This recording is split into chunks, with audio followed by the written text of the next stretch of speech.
Stream's up, boys.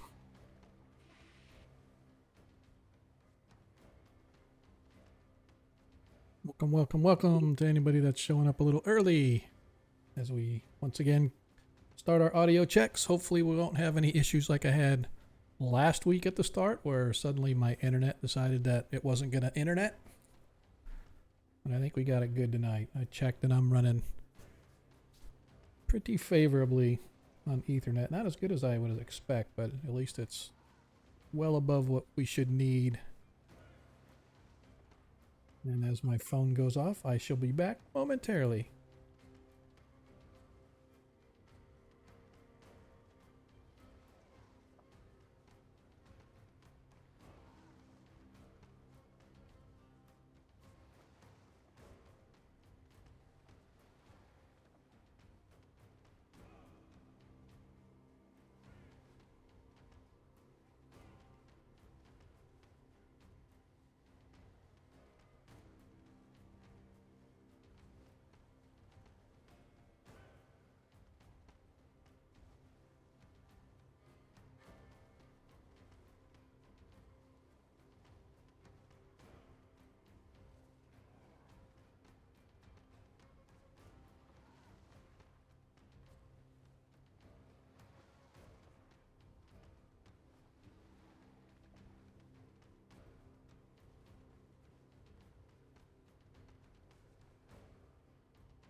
False alarm.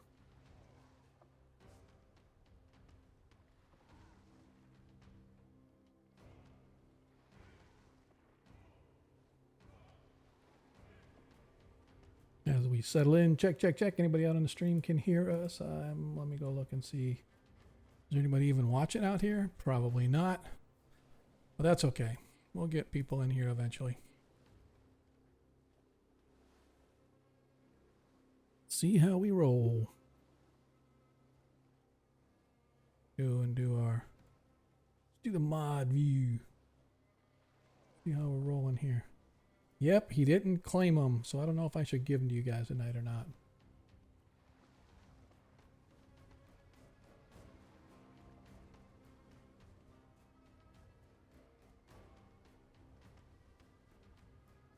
Hope the rest of our players show up tonight.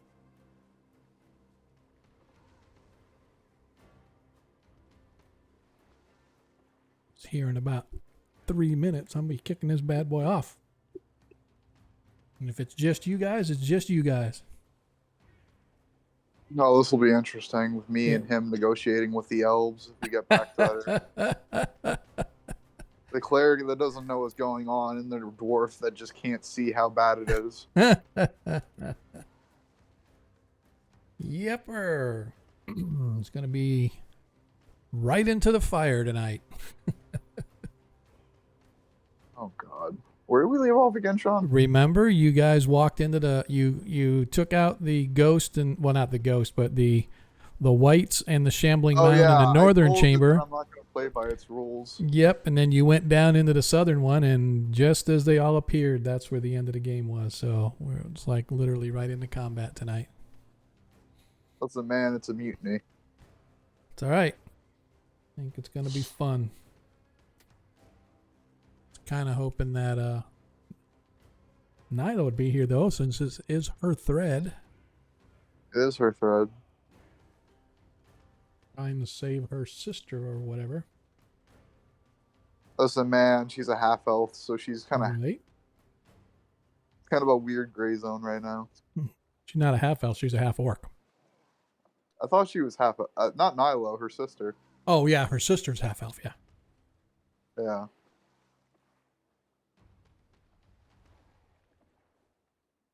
You up streaming yet? Yeah. Been there. Where you been? Dude, man, you need to get on board with our program. I'm in another stream. Oh.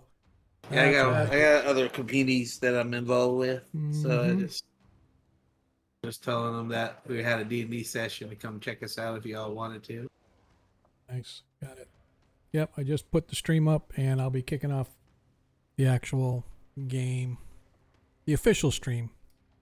Right now we're just doing our audio checks, of course, so let's see how we sound out there. Checkity, check. Hey, Jacob, welcome back. Thanks for resubscribing, brother. Check. Hey, Jacob. Corvus Well, Bray has subscribing, they're renewed here for somewhere. 12 months. So I'm about to kill this mosquito that has been biting me the last 2 days. I brought You in know this what? big bug zapper. Probably got malaria by now. I put this big bug zapper over here in my office. I'm waiting for it. I killed its little sister. Just waiting for it to Bastards. show. Thanks Get 'em. everybody for showing up a little early. For those of you that are here, I know Corvus is there. He should probably be on the Discord shortly. Hey, monkey raiding in. Of course, we have to point out show up. that that this particular game started as a stream, Yep.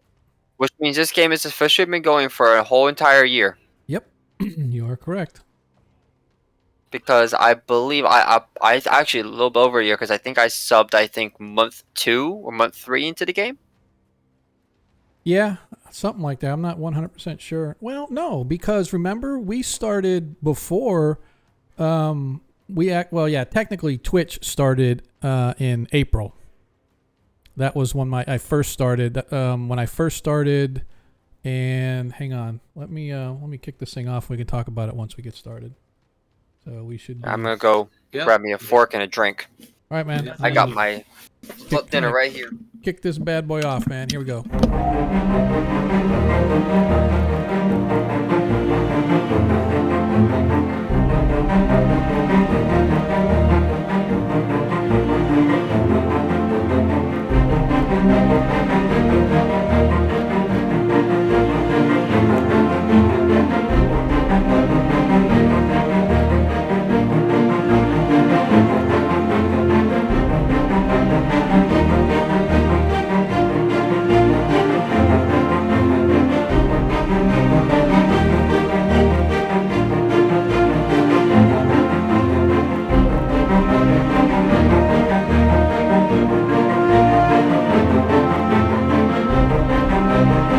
Oh, yeah, the man with the dreads. I am back.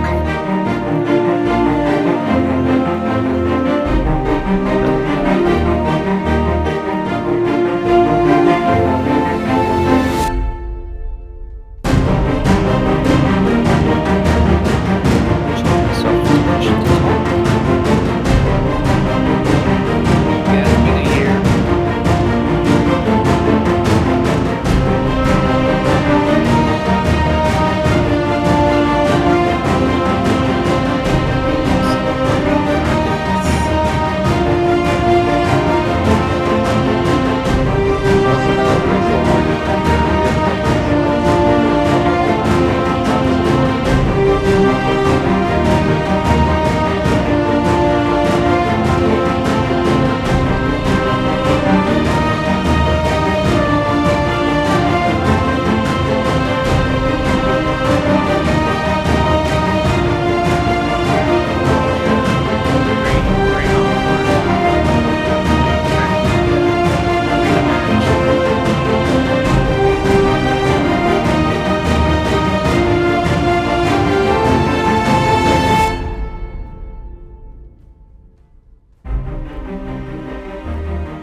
And here we are. Hello, everybody. Welcome to another episode of Agora Quest, Heroes of Kreistrich. For those of you that follow us know that this party is currently in Perrinland, and they're trying to figure out what the heck's going on in the SV Forest. But before we get into all of that, I want to welcome those that showed up a little early, as we always go through our sound checks. Always kick off about 10 minutes before the actual stream goes live. So hopefully those watching on YouTube aren't too frustrated because I'm too lazy to edit the video when I publish them, and I keep all the stuff in. So You just have to fast forward to like 10 minutes and you'll be into the game. So here we are.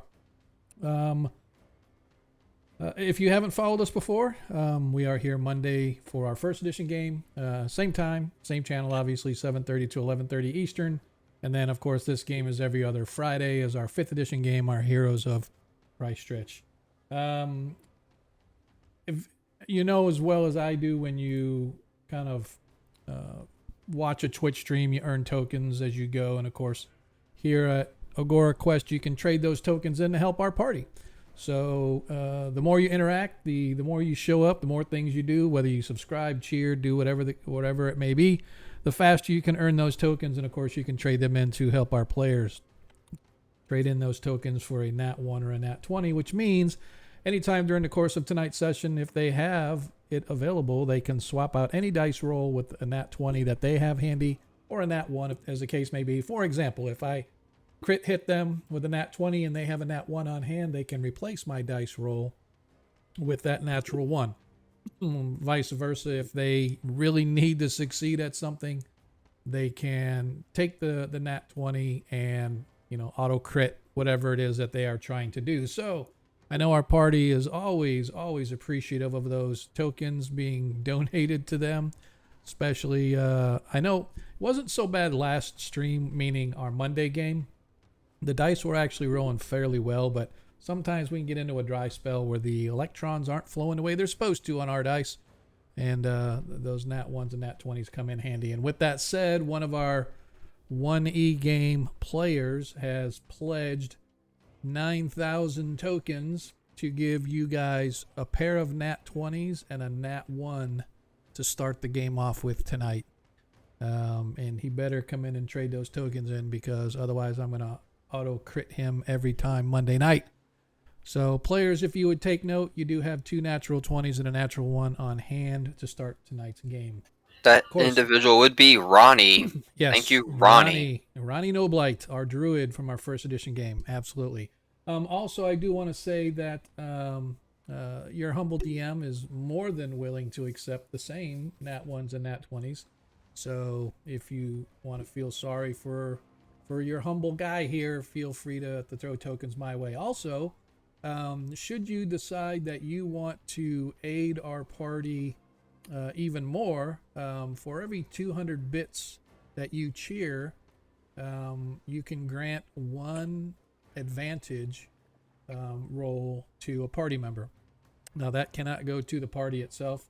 This has to go to a specific player. If you can't decide who the player is, we'll just have a dice off, and the high roll gets the advantage. The good thing about that is that if you give them a Nat 1, Nat 20, that's for tonight's session, right? Those are free tokens that you get as you watch the stream. However, if you're willing to spend your hard-earned cash to give these guys advantage on their dice rolls or give them some sort of a boost during the game, that will linger forever and ever. Amen. And so if they want to save it for a rainy day, they can definitely do that. So I will allow that to carry over session to session. So we definitely appreciate if you do that. Of course, there's other ways to support the stream. If you haven't clicked follow, please do so. If you'd like to subscribe, absolutely, I encourage you to do so. Every penny that we make here goes right back into the stream in some way, shape, or form, whether it's paying for our hosting service or some of the Patreons that I use to help give us content, or whatever it is that this stream needs.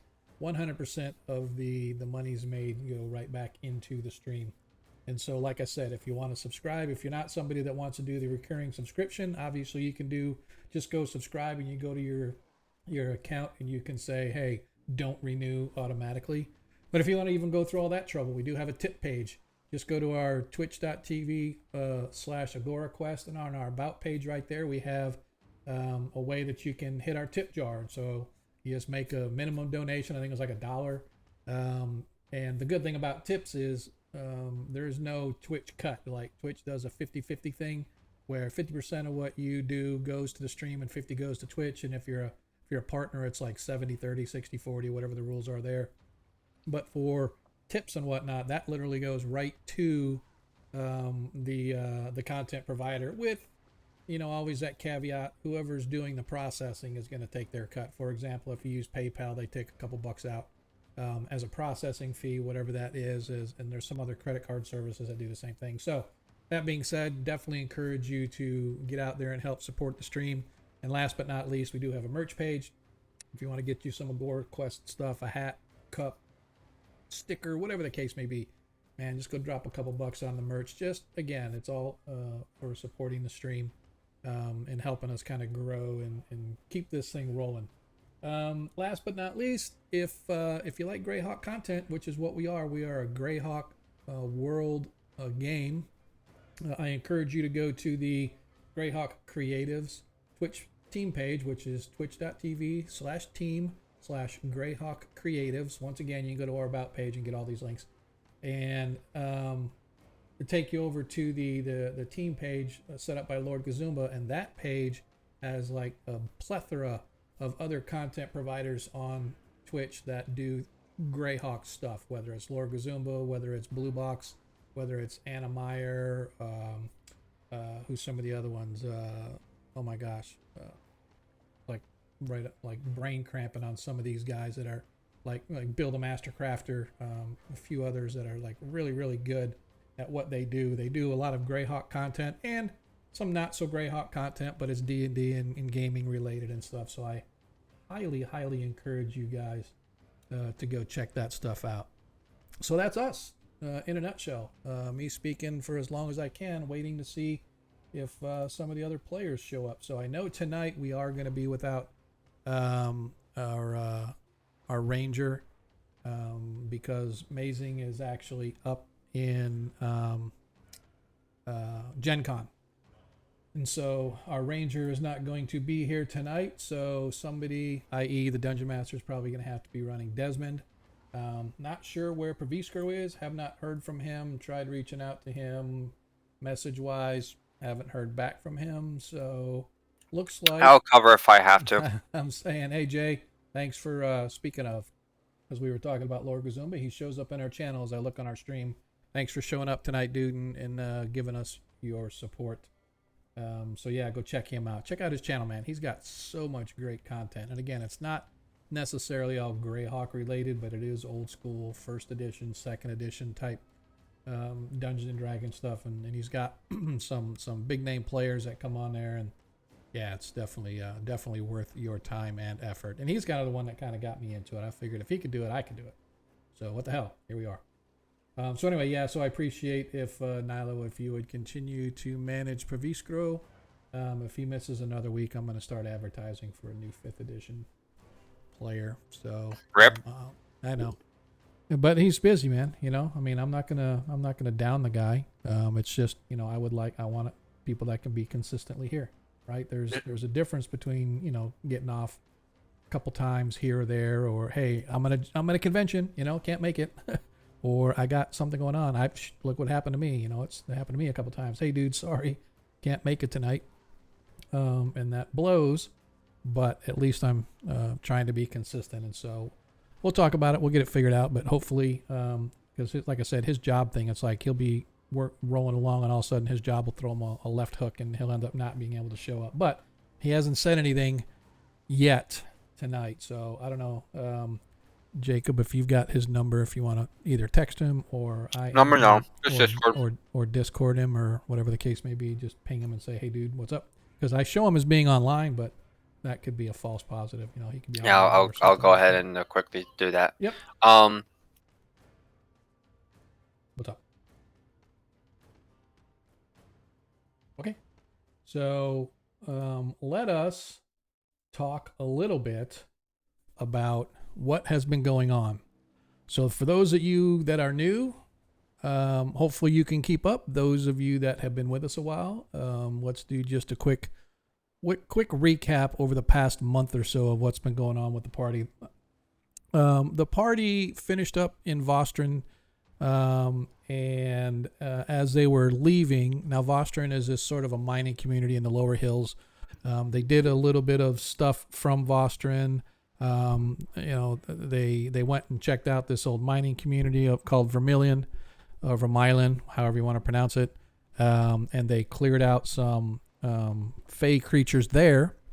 And once they cleared out the mine of those creatures, they came back to Vostron and immediately found that there was some sort of a rift leading to a demi-plane of ooze, or it was more of a pocket dimension than a demi-plane, but this little pocket dimension run by this elder ooze, and it had broken through into the prime and had taken over this home of a guy that was basically at a small mine shop, and he was making these gems and whatnot, and providing them to the local community of Vostron for the jewelers and stuff like that. Well, that guy went missing, and so the party was hired by a local jeweler to go find out what happened to his buddy that was supposed to be providing these gems, and that's when they discovered this pocket dimension that has recently appeared. And having cleared that out, they came back and found out that they had been, although they were only there for less than an hour, at least their time they felt, they came back to Perrinland and they realized that they had been gone for approximately a month. And so a month has transpired since some of the things the party was involved with, including the destruction of the Sturgeon Blood Totem. And during the destruction of the Sturgeon Blood Totem, the party had been warned that things that had been kept at bay or kept under wraps by the totem's power could potentially be released. And so the party had to make that decision: destroy the totem or allow the totem to take over somebody who could then perhaps take over Perrinland once again, like back in the ancient days, the evil folks that the Ur-Flan wizards who could have maintained that totem. So they elected to destroy it, but things have been going on here underneath. There's sort of this undertow of malfeasance that's been creeping its way into the Perrinland region. And as the party finished up destroying the Elder Ooze and his little pocket dimension, they came back, as I said, a month later had passed. They got to Vostron and they come to find out that Nilo's sister, a girl by the name of Tricilia Ranshire. Ticilia. That's what I said. Did I say that right? Ticilia? You said Tricilla or Tricilia. Sorry, no R. Ticilia Ranshire is a half-sister of Nilo, who grew up. She is a half-elf. She grew up with Nilo as basically sisters. And she was a rather prominent warrior in the Hundar clan, which is a sub-clan of the Vursvard clan. And she actually was accepted into the ranks of the Palatial Guard, which known as is the Vormundsguard. And so the Vormundsguard is a rather prestigious post for anybody in the land of Perrinland because it's the presidential Palatial Guard. And then come to find out that Nilo's sister had somehow been involved in an assassination attempt on the president. And so because of that, Nilo and her mother are the two left of their family. Nilo's mother, Abigail Ranshar, was a proud member of a female warriors group known as the Shame Criers, or what they actually, it's Shamtaguler. But in common, they're called Shame Criers, and their very prestigious ranks went to war with the men, and their whole purpose was to sort of belittle and make the men feel as if they weren't doing enough on the battlefield. And so it's a very big honor to go out there and with the men and basically goad the men to fight better. And so his mother held this prestigious post for most of her life, including during the Great Wars. But because of what happened with Ticilia and the attempted assassination of the current Vorman, the family was stripped of all their rank and title and association of the Hundar clan, and they were booted out. And Nilo met her mother in Vostron, put her on a little wagon train to go down to Kreistrich, where the group has a home being built, which probably was built by now by the time they get home. So she sent her off there, and she, Nilo and her party got word that a former companion in the war, a druid by the name of Greytooth, was waiting for Nilo in Gildenhand, which is a gnome community on the other side of the mountains, which borders the Klatspur Ranges and the Vestvi Forest. And so the party went to Gildenhand. They found Greytooth, discovered that all of the druids had fled because of the evil that was seeping its way through the forest. And most disconcerting is the fact that there was an ancient fey presence, which everybody known or called the Forest Protector. Now, this fey creature is extremely powerful, had been around for aeons, and somehow it has now failed to protect from this sort of creeping doom that's been working its way through the forest. And because of it, humanoid creatures like orcs and other such beings have begun to sort of trickle their way across the Vestvi, and they have reached these western regions, and it is becoming a very big blight on the land around. And so the party took up the mantle to go figure out what was going on, leaving Gildenhand, led by their druid, or not their druid, but by their ranger, under the druid's aid, I should say, with the druid's aid, found their way through the woods. They encountered, first of all, a large rock formation, and looked like trees had been cut down around it, and there was the first indication that the evil had spread this far, where they found orcs waiting there to ambush anybody that was on the road. Unfortunately, the party managed to take care of that group fairly easily, and they moved their way, continuing in. They received word from Greytooth that a ancient fey temple or location or something or other was deeper into the woods, and there was an ancient artifact that might be able to aid in reviving or fixing or doing whatever needs to be done to the forest protector, who is now going sort of rogue and rampant. And so the party, after searching for several hours, managed to discover this hidden entrance into this old catacomb tomb of some kind. And there they discovered several creatures, including a ghost that summoned wights and other sundry creatures to test the mettle of the party, should they be worthy. The party found themselves worthy, and they managed to retrieve a key.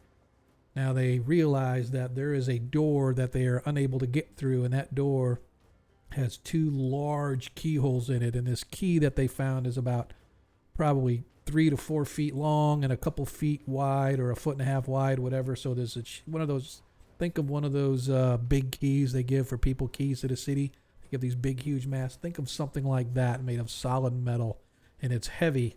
And they managed to get the first key. Now, as they continue to work their way through the tombs, a couple or a trap here or there, some other interesting things, but they found themselves in another chamber very similar to the one that they had just fought. And so the party,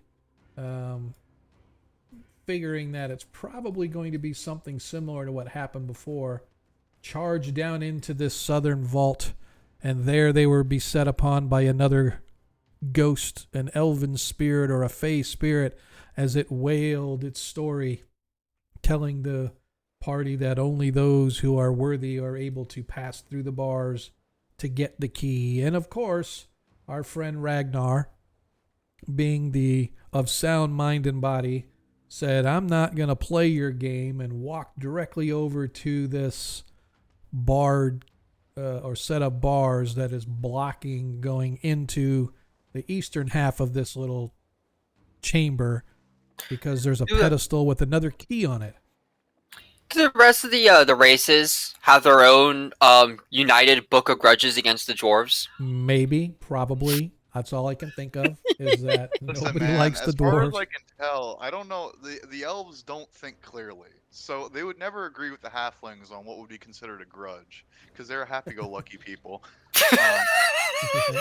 Honestly, if the gnomes were gonna try to do it, they'd probably just charge us fees, if anything. I wouldn't say like they'd have to pay back for that kind of thing. Right. Exactly. And so, with that, tonight, as we once again begin this episode of Agora Quest, our party finds themselves standing in, or at least some of them, standing in this chamber. This ghost that they've been speaking to has just disappeared, stepping out of, it seems like they stepped out of the sarcophagi that were in the walls, but it's actually more like they just sort of appeared as if they were stepping, ghosts that were becoming corporeal. Instead of being ghosts, they become real live creatures stepping out of the sarcophagus and suddenly appearing there. And right behind Ragnar, this massive, once again, another shambling mound has appeared. As tonight we kick off our episode immediately with, let's everybody get into combat mode.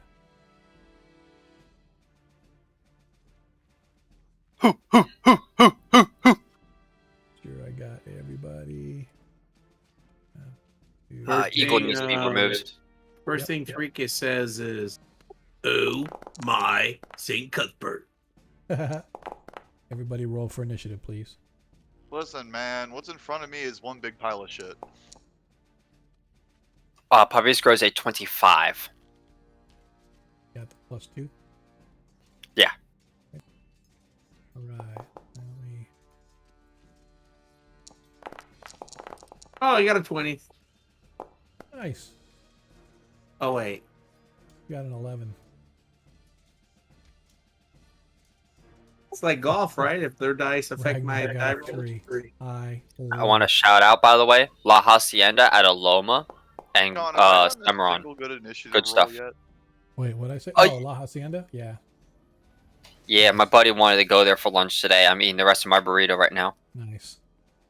All right, so Lando redeemed a nat 20 for Monkey. What? Lando from our first edition. Somebody needs to ping. Somebody of our first edition guy. By the way, Lando, thanks for coming out tonight, man. I appreciate it. Before we get really into this, Lando. I want to make sure that if somebody wants to ping Ronnie and let him know, while I will be happy to, I've already been happy to give he gave 2 nat 20s and a nat 1 to the party. He needs to come redeem those tokens in the game. So whether he does Just it, remind him on Monday. I'm just saying, he either has to redeem them here or he has to redeem them on Monday. Totally okay. But let me mark that down as Tarikas has a nat 20 as well. Yeah, I All opened right. up the window and I don't see anything in the request. No, I just cleared it. Sorry. Oh, Yeah, I saw it pop in and I cleared it. I will let Yeah, let my Sean did mods- our job. Yeah, I'll let the mods do their thing as I try to do my thing. Okay. As we jump into combat, we shall begin. Riskro. Oh, that's right. I go first. Yes. Sorry, dude. I apologize. I got a spell for this.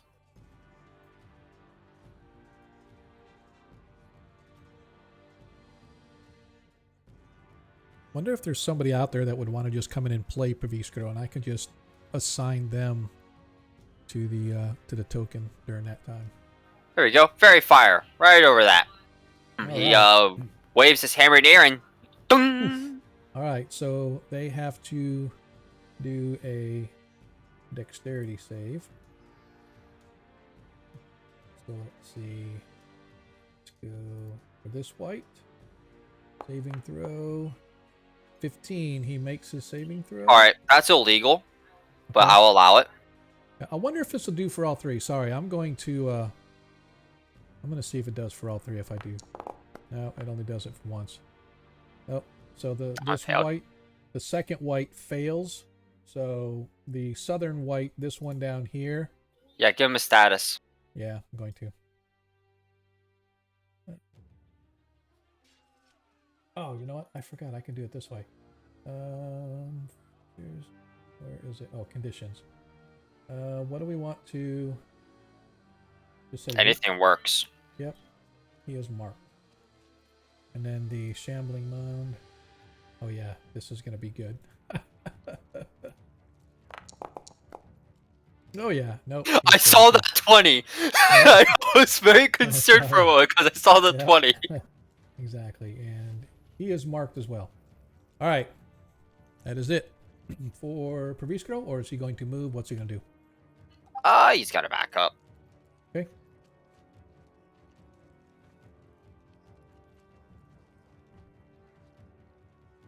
Let's take him right there. Sure, everybody. His eagle is going to give advantage onto that top white. Okay. All right. Anything else? No, that's it for him. All right.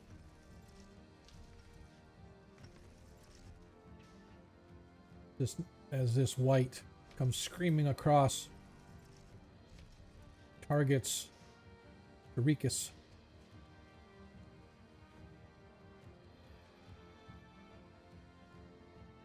Yeah. All right, it is going to use. Let's see. It's going to use a longsword on one, and his life drain on another on the second attack. First attack. All right. Nope. Pretty sure. But he is going to swing with his life drain. Oh, missed again. Ooh, that was close. That was close. Not really. Desmond. Let's see. I hate doing this. First he has his Slayer's Prey, which Yep. he uses as a bonus action, so he'll mark Yep. one thing in the room with it. Yep, he is going to. It has to be 60 feet, so let me make sure. Yep, that's within range. So he is going to first of all move up next to here. He is going to slate. Well, going to target here.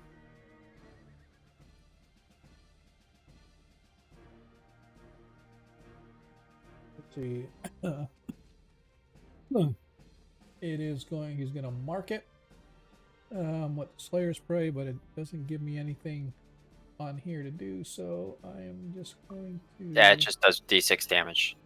Yeah. So I am gonna. He's already marked. So I am going to put on there that he is targeted as well with as Slayer's Prey. And now he is going to take his longbow.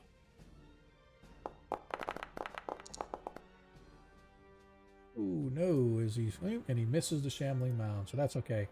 But he's only going to move right to there because he's going to try to keep it under wraps for there. So that's him. Hang on a second. The Slayer's Prey only gives. Him, only him. Yeah, I'm just making sure if he had advantage in it. So it's only extra damage if he hits. Okay. Correct, yeah. All right, cool. All right. Fair enough. As the second white comes charging over. Oops. Try that again. Whoa. That was Face my shift. Yeah, I had everybody selected somehow. I don't know what I did, but all right. As the let's see, who does he want to go? He's going to come right to here, and he is going to target Tarikas. Longsword first. As he hits Tarikas for 5 hit points of slashing. He does? He does. Oh, yeah, he rolled a 21. Yeah. Yep. Anything that Paviskra wants to do before I do anything? No, it's just 5 damage with a longsword. Okay. Now he is going to hit with the life drain. Let's see.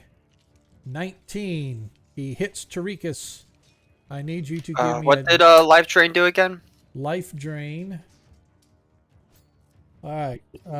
It first of all, it does necrotic damage, 1d6 plus 2. So he did 3 necrotic. The target must succeed on a DC 13 Constitution saving throw, or its hit point maximum is reduced by amount equal to the damage taken. The reduction lasts until the target finishes a long rest. If the target dies of this effect, or the target dies, if this effect reduces its hit point maximum to 0. So that being said, you're gonna do that? Or did you want to wait until he gets his saving throw to see if you have to? If he takes a saving throw, it's too late for me to use this. Oh, okay. So you're just gonna have him. So he has to re-roll it. Yeah. Okay. So let's see. The first hit. Yep, it hasn't taken it off yet. So, all right. So we're gonna re-roll. And the second misses, so he in fact did not hit. As the life drain misses. All right, nicely done. How much damage? It already took the damage off, right? Yeah, it already took. Yeah, it took 5 off. The 3 damage that you would have taken is no longer taken, because of the chronal shift provided from Proviscro, forcing the white to re-roll. Now, is that once a turn? It's only one reaction. It's 2 times per day. 2 times per day. 2 times per day. Okay, so that's the first time he's done it. Well, actually, Actually, that's the second time. It's the yep. second time. Yep. All right, so he has no more left. All right, Tarikas, you are up, as you have 2 whites in your face, 2 elven whites, I should say, which is even more scary. Yeah, I'm looking. I don't understand. This is not 1E.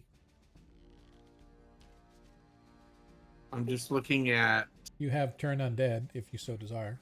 Yeah, but it says I have 0 channel divinity. I don't remember using a channel divinity. What's some other one? You may have used it to preserve life, restore 25 hit points. But you know what? Me being the That's fine. If it's 0, it's 0. I'm usually on top of this, but that's cool. Okay, sure. All right. So what I'm gonna do is I'm going to. Yeah, I can't look at. I gotta look at the D&D Beyond sheet. Give me a second. No problem. We're just getting back into it. I understand. All right, your second's up. We're all a little slow and sluggish. Yeah. I'm gonna go ahead and I'm going to do a Ward of Radiance strike, but yeah. Ward of Radiance. Let me go ahead and cast that. There, let's. Yeah, there it is.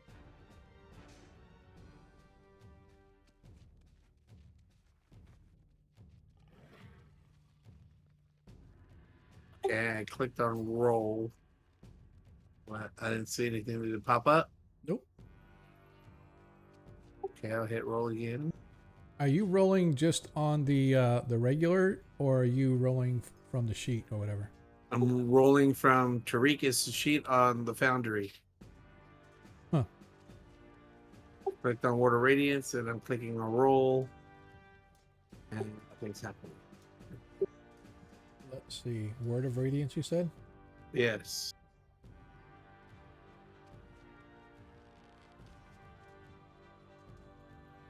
Why do I not see that? Oh, there it is. Right Yeah. this way. Yep. Oh, it's weird. It rolled it for me. There it went. All right. So they have to. It's only one target, right? No, so everybody around me. So those 2 wits have to roll. Saving throw. Radiant damage. Oh, each creature of your choice you can see within range. And what's the range? 5 feet. It says 15 feet. Oh, it says within. Yeah, that's you within 15 feet. That's wrong. That's 5 feet, and it's 2 to 6. Yeah. Weird. All right. Oh man, how'd that happen? Okay, something completely bizarre. All right. So they have to make. So these 2 here have to make, or is it all 3? It says any creature you can see within range. Yeah, but it only affects. No, it's 5 feet range. Is it? Okay. Yeah. Yeah, don't look at the description. It says target cube 15 feet, but that's 15 is like 5 times. Okay, gotcha. Okay. All right, so they need a DC 15 Constitution. So this is the first white. Well, it's true. It is a 15-foot cube but Yep, I'm he in the failed. center of the cubed. Yep. All right, so this one here failed, so he suffered. I don't know why it gave. I accidentally rolled the extra there. I don't know why it did, but it did. You did 6 hit points of damage to it. Okay. And then this one has to make its Constitution save. DC 15, and it makes it save. So 1 hit, 1 not hit. All right. Anything else for Tarikas? Nope. I believe that is it. This white takes a step down.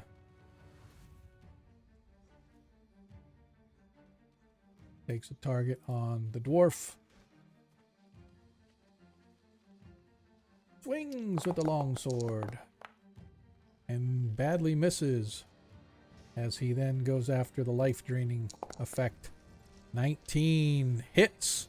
I need Ragnar to please give me a DC 13 Constitution saving throw. You fail your saving throw. So first of all, you suffer 4 hit points of necrotic damage. So that takes you to 47. However, your max damage is also lowered to 47. So need to make a note that your max used to be 51 because you are now permanently reduced by that 4. Well, until you finish a long rest anyway. Okay. That's it for the white. As the shambling mound continues, it's going to beat down. It gets 2 slam attacks. If it hits a medium or smaller, it's grappled. And it uses its engulf on it. So let's go first attack.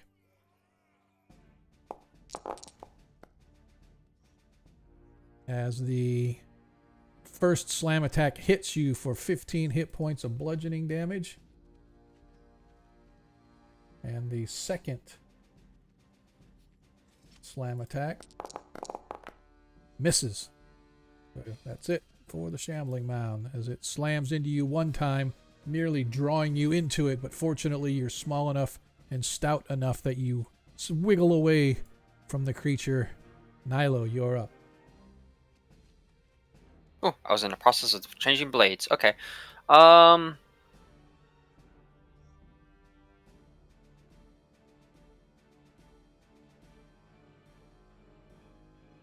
to Leroy Jenkins it. She readies her sword and charges in. Okay. Which one was the one that was sitting here? Where the one on your right. This one right here. Gotcha. Okay. All right. So no one actually attacked that one, right? I take it back. This one was the one that was there. This one was the one that was down in the far corner. So the one to your right, on the map, it's on the one on the left, or on right. Yeah, here. yeah, I get you. This is. It has advantage on it because you can see it's marked.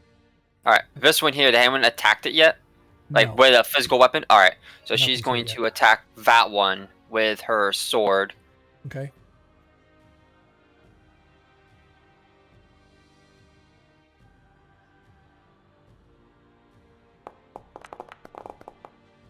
Nice. Oh. Oh wait, I didn't roll advantage. Whoops. Let me roll it again. There we go. 19, that one hits. Okay. And then her dragon is going to swing by and smack it.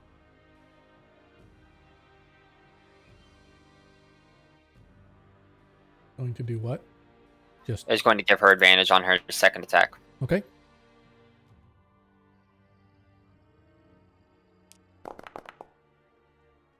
Second attack hits. Woo! 8.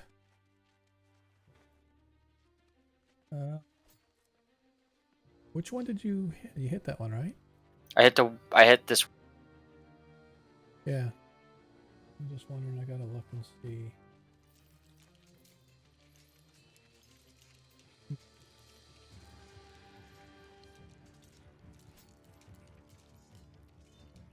As she calls out to Ragnar. Are you okay over there, Ragnar? I'm doing fine. Do you need any help? You might need to help yourself first. Ragnar, you are up. Noted. Since I don't have a lot of actions, I'm going to rage for my bonus action, and then I'm going to whack this big pile. Because that's all I can do. Took away my toolbar, so I have to roll this here. You hit the shambling mound as you slam into it. That's all I can do. That's it? Okay. That's right, you don't have a second attack yet. All right. As we are back to the top of the order, Praviskru.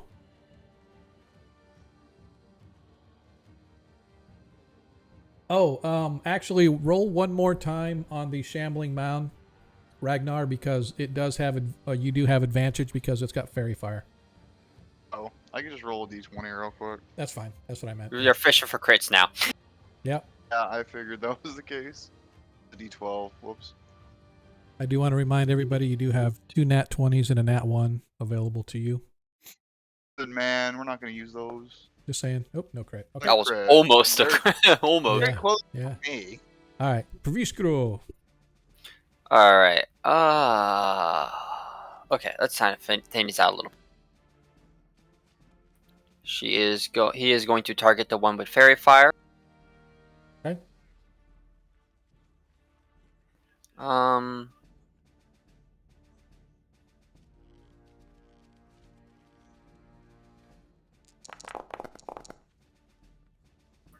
Fire damage. You're gonna throw a firebolt at it.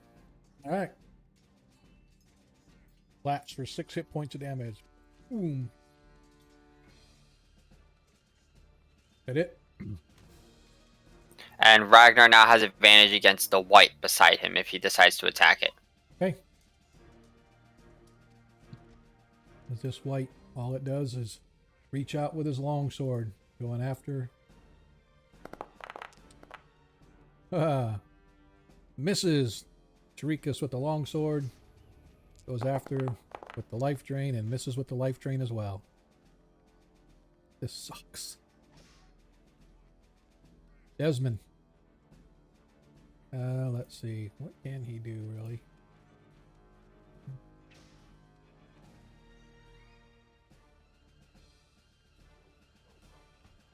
Guess he is just going to have to continue to target here. Fire with his longbow.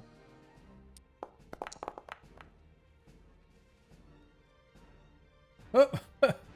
Why did it give Tarikas? No. And no, good. It didn't take the damage off him.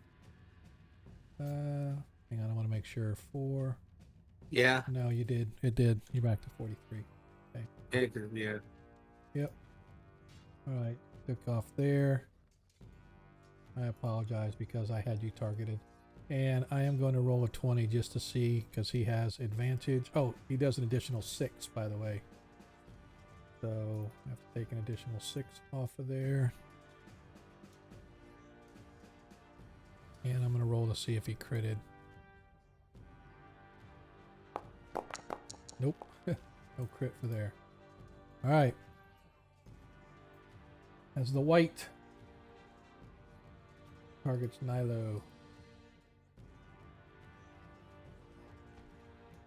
Okay.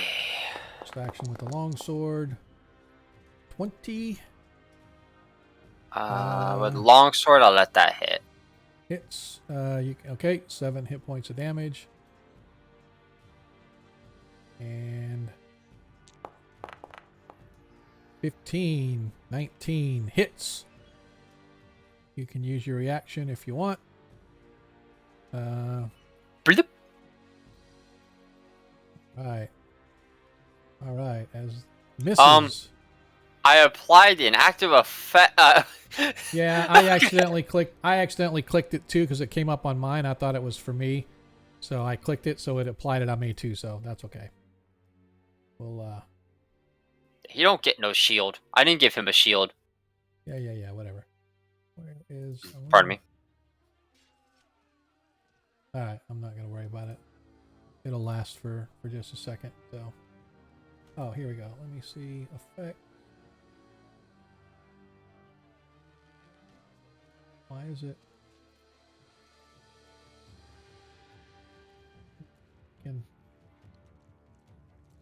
Because it has effects, but it won't let me.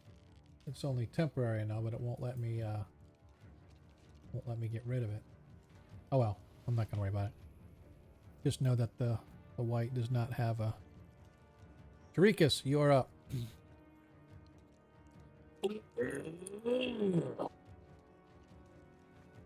Brothers, Tarikas is not happy here. These unholy beasts. And he brings down the hammer and does water radiance again. Okay. Hammer time. Which one are you targeting? The one in front of you? That doesn't matter either. Oh yeah. It attacks both of them, so Got it. I'll attack the one that's in front of me. Hey, here we go. Oh, well, you just roll a saving throw. Yeah. 15. Constitution. Yeah, I was just waiting for you to cast a spell. Remember, I can't cast it. Okay, let's see this. If you only roll damage, I'll roll damage. Oh, I got it. So it does 4. And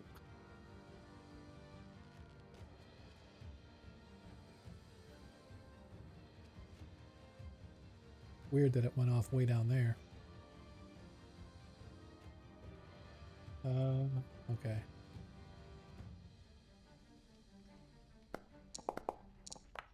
As the white fails its constitution save, and it took 4. Yep, it took the hit points off. Now, this one. 4. Failed again, and it. Yep, took the 4 off there too. All right. give you better dice rolls. Yep. Give you better dice rolls. Yep. All right. And that is it. That is all. As this white targets the dwarf again. I will put this in the book. 16 hits with the longsword for 8 hit points of slashing damage on Ragnar. Half damage. Half damage? Raging. Oh. Okay, so we got 4 back. And now the life drain.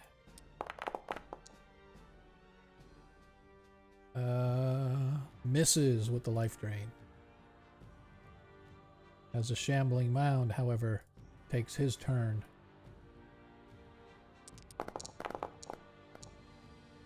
Wham! 13 hit points of bludgeoning damage, but it's only half, right? Damage. Yeah. Yeah. Just want to make sure. So, yep. I did. had It to, took- Sean. Look at the situation I'm in. Oh, I know. No, you're fine. I was just looking. I was just making sure that it's taking off the hit points correctly, and it is, because it only took off 7, so that's good. As the second slam attack comes in, misses with the second slam. No engulfing yet today. I don't want to be bored today. Okay. Nilo. Alright, I'm gonna... makes that shield is not actually giving him plus 5 AC. Yeah. Hang on a but, second. Let me see if there's a way I can get rid of it. I'm not really sure. Oh yeah, you right click it. And That's it what I has... thought. Yeah, make sure you... It's a little toggle effects on it. It's all the way down at the bottom somewhere. There's a one that gives him extra... See,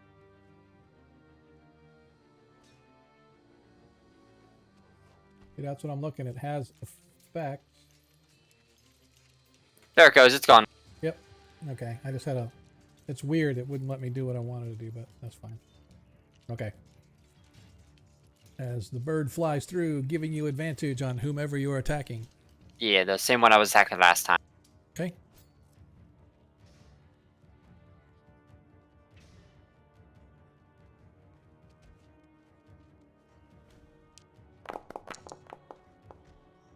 Ooh, one hit. You hit the white.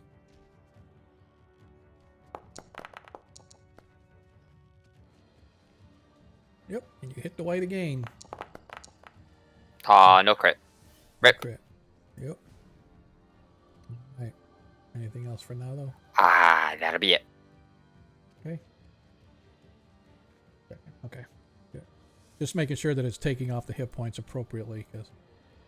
All right. Ragnar. Okay, second win time because I am very hurt. Okay.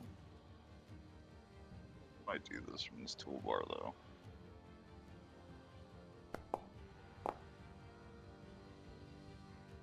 All right. You get 9 back. And let me slap this big boy. Where's my warhammer? There it is. No crit. Hang. Yep. But you hit for 7. That's it. Yep. Okay. Let me yeah.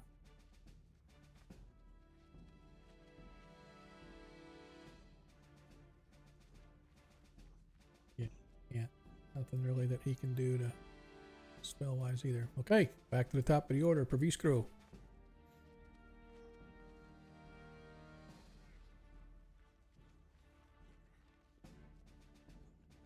That is me. He is going to firebolt the white he's been shooting at. Okay. Make sure he's targeted. Yep. 15 hits for 8 fire. Nice. Nicely done. Anything else for Praviskro? His eagle is going to give advantage on the top white above Ragnar. Okay. All right. As the get rid of that selection. As the white once again swings his longsword down. 16 misses Tarikas. Swings back with the longsword again. 17 once again. Both attacks miss Tarikas. Desmond is going to continue to target the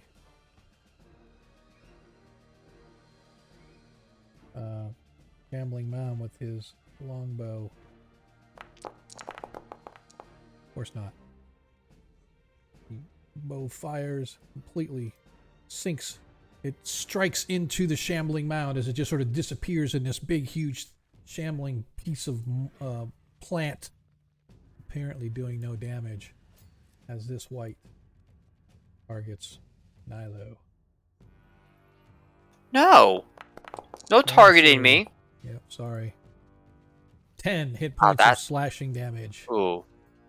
You can use a reaction, it says, if you have the spell.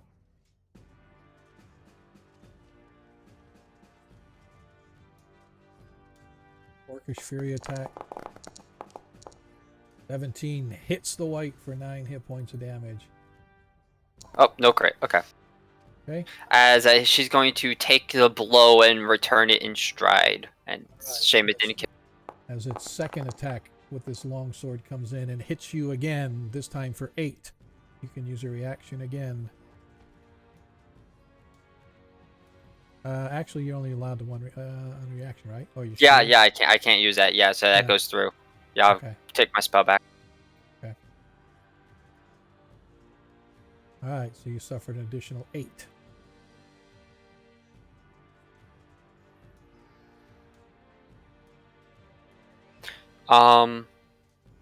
Did that first 10 get taken off? Or Yeah, that first? the first Yeah, okay. 10 got taken off. Yeah. All right, so I'm at 13. Yep, you are where you're supposed to be. Oof. Okay. You just took the shield off you, by the way. Yep, I saw it. Okay. All right. Tarikas. Yeah. Tarikas is pissed. Okay. He's just party members, fellow members, getting beat up, even though he's the newest member to the party. Not very happy right now. He's going to unleash another radiance. Okay. What you eating there? You're gonna target the two. There you go. Nicely done. 2d6. So you're gonna target the whites. Yes, sir. All right. So Salami, sausage. Constitution saving throw, DC 15, right? First white succeeds. Correct. Oops. Is it dexterity or constitution? Constitution, yeah. The second white fails. It suffers 6 hit points of damage. As you see, the whites are getting whittled down, but not as fast as you guys are. As the white targets with his long sword. Nat 20, 12 hit points of damage. You want to use a 1 on this? Me and I would prefer. This longevity would be kind of nice. Yep. Okay. I think we're gonna make him miss. All right, so that means you get, let's see. What were you down to, Ragnar? Because weren't you down to like 13 or something like that? Just drop me that's- by 24, so add 24 back and then. Oh, Well, no, it dropped you by 14. Or 13. 14, I mean. 6 plus 8. The 24 was the hit. Oh. Yeah, Yeah. so. Because if I bring you back to 14, that gives you 42. That means you're only down by 5? my max is 51. Remember? Yeah. I reduced that permanently. That's why it doesn't show. Yeah. Yeah, just weird that. All right. Okay. All right. I think we're good. All right, and its second attack.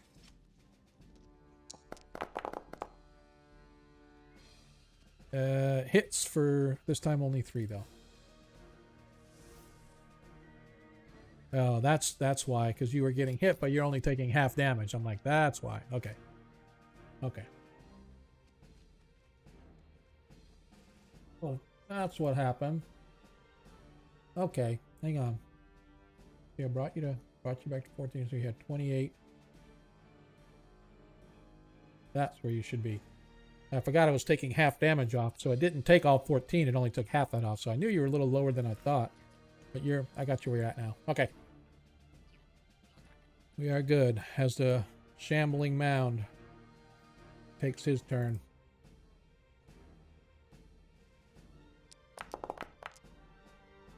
$17 hits for 14 hit points of bludgeoning damage. Only took half, so that's good. As its second attack.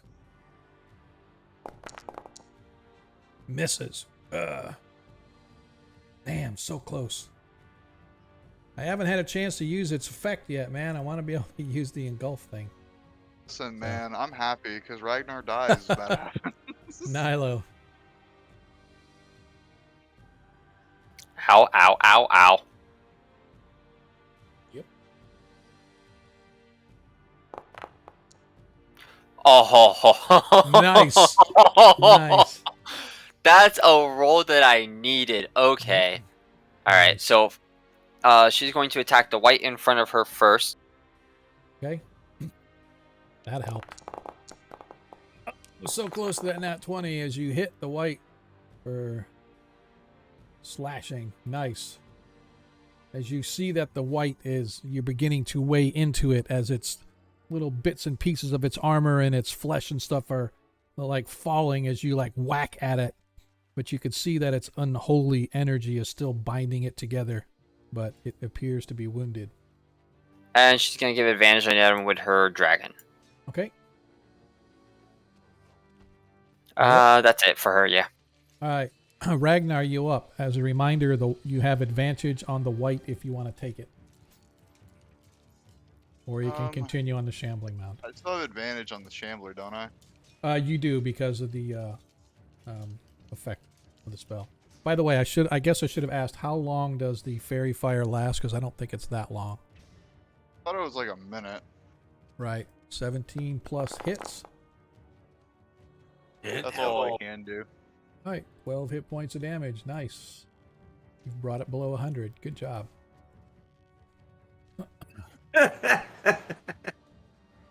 It brought it below 100. Thanks for the words of encouragement. You're 1 welcome. minute. It lasts for 1 minute. Okay, so 10 rounds, and so we're only on like going on round 4 now. Okay, so we got another 6 rounds before it wears off.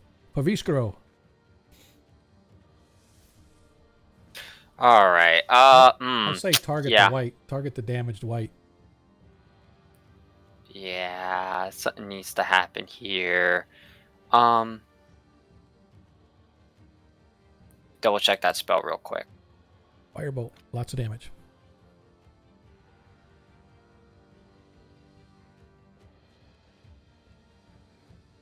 Oh, that's a Constitution saving throw. Never mind. Oh, that's a dumb idea. Oh, Cure Wounds doesn't hurt them in this game, does it? No. Damn. Womp, womp, womp.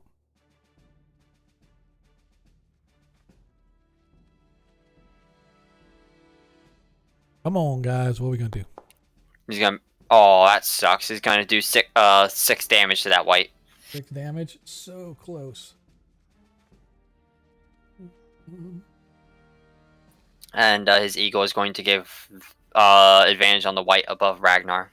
Okay. Right. As the white attacks. Once again. Swinging his long sword. A 18 hits Chirikas for 9 hit points of damage as he follows up with a right green claw. He misses with the life drain. Hey! Thanks, Troy. Appreciate that, brother. Always good to see. Oh, and there he goes. He's blowing up the stream once again. Thanks, dude. I appreciate it. Cannonball's in the house. You know when he comes in the house that we start launching our way towards a hype train. So here we go. Let's see if we can keep it going. Let's get some cheers. Let's get some other stuff going. Don't forget, for every 200 bits you cheer, you get advantage added to any party member that you so desire. If you can't pick one, we'll just roll it off. Hey, yo, chat. Is anyone else having stream stuttering? Better not be. Nope. I'm green with 0 drop frame, so I think I'm good. Hey, Troy, man, thanks for showing up, dude. We appreciate that. And as always, man, we appreciate the love that you just dropped on us, man. That's awesome. Very, very awesome.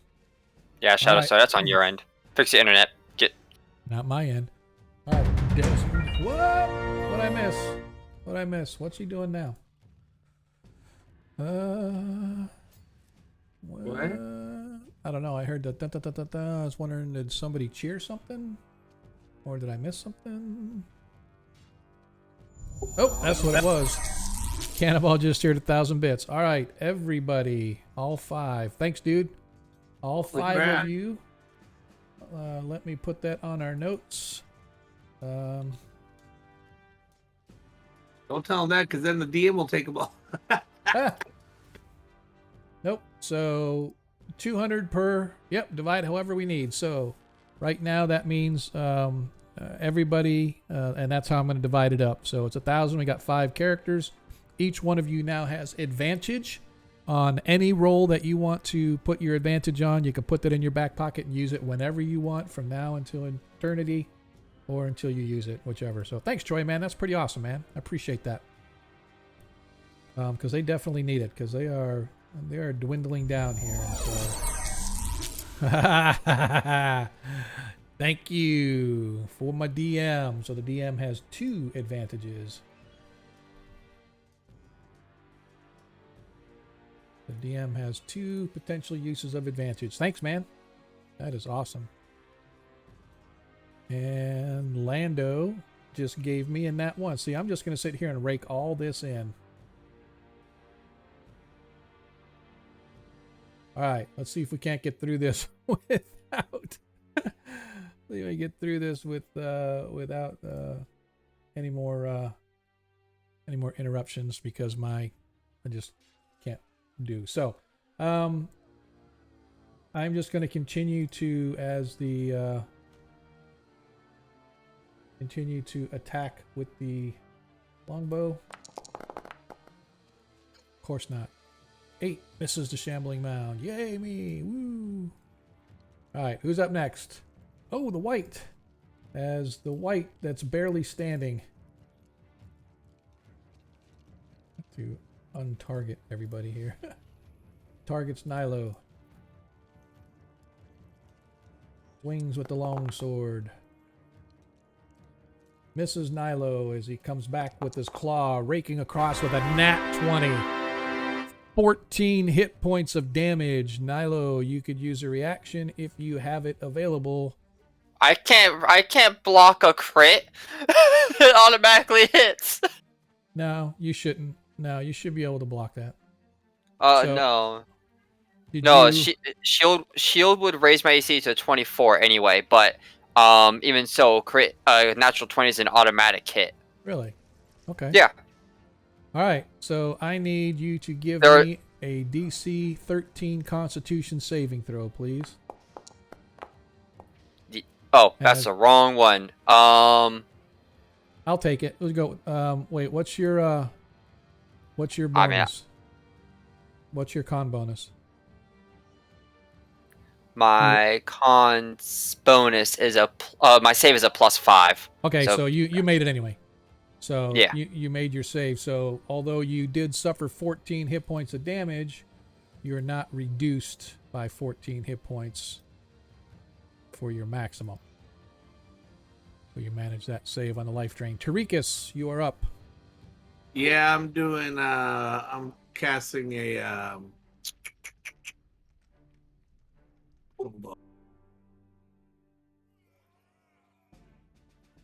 Yeah, it's not here. Oh, there it is.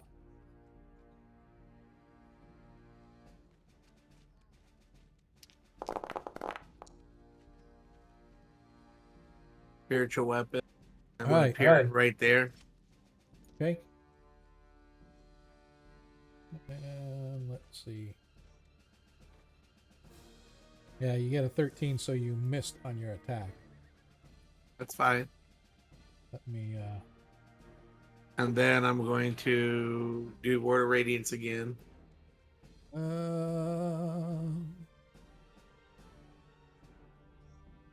on just a sec. Hang on. There's the damage if they don't make it. Hang on. You create a floating spectral weapon within range that lasts for the duration or until you cast spell again. Spiritual weapon is a bonus action to cast. I know it's a bonus action to move. Is it a bonus action cast too? I just want to make sure. Yes, it's bonus everything. Okay, and then all right, so they have to make their Constitution DC 15. You said? Yes, sir. Okay. That one made it. The one on the left, the one on the right in front of Tarikas.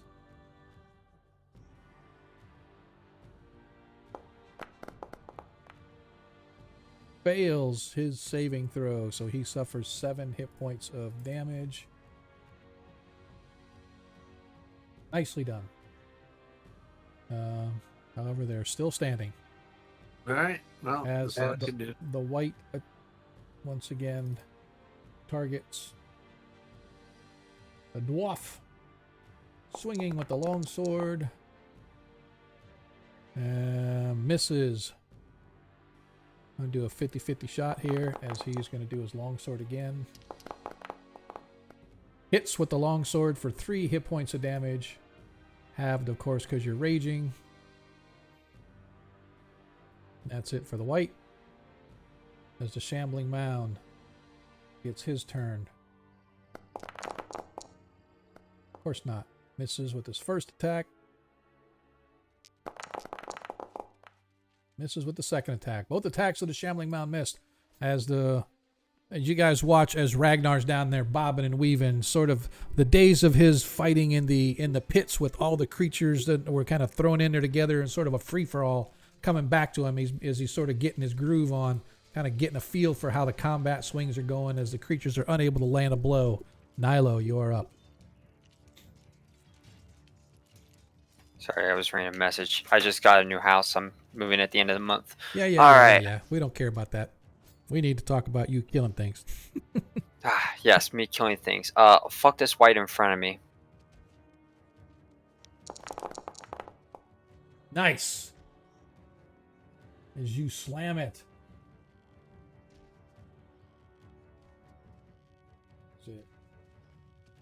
As it drops to the ground. You watch as it's whatever energy was holding it together, it just sort of screams and falls to the floor and it poofs in a little puff of dust as it disappears. Your second attack misses. She turns around and thrusts and just whiffs it, completely whiffs it. And then she's like, quickly resets. Like, oh shit. Ragnar, you are up. All right, it's time to keep slapping this thing because don't have a lot I can do right now, especially in my current situation. Are you attacking the white or the mound?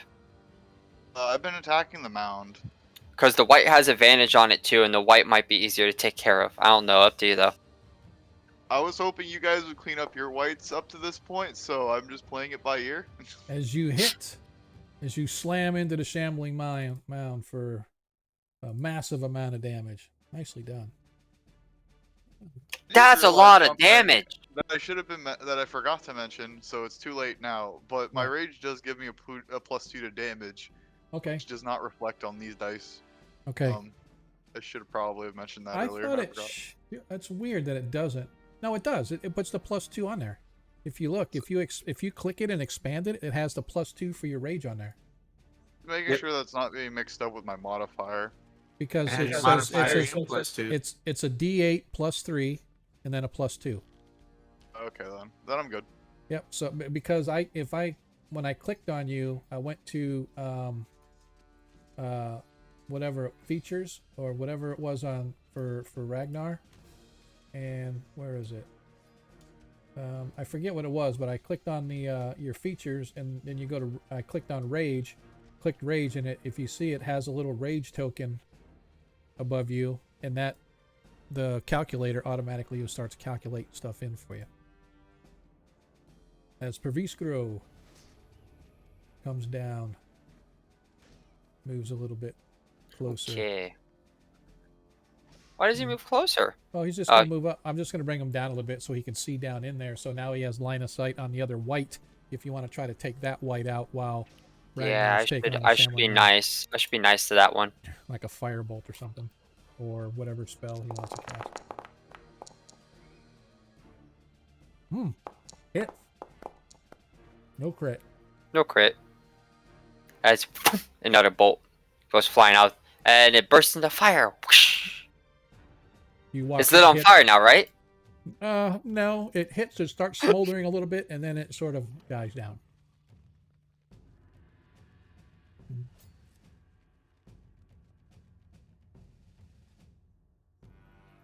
Targeting Perviskro. I don't know why, but I'm craving some chocolate milk. Misses with his longsword. Oh shit! He went back in time. Hits. You just rewatched that movie too yesterday. I was about to say that joke. How dare you, Corbin? What? 8. I thought it. Oh, I thought it had a lot higher than that. Okay, missed both attacks. I thought the first one hit. That was weird. Desmond.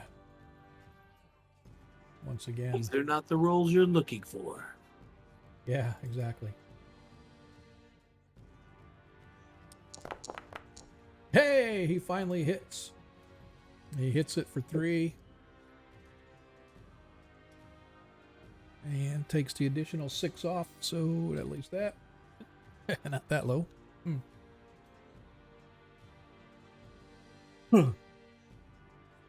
Okay. This white is actually... Okay. Rikus. Okay. I do Spiritual appreciate Hammer's gonna hit showing love. this one. Okay, go ahead and roll.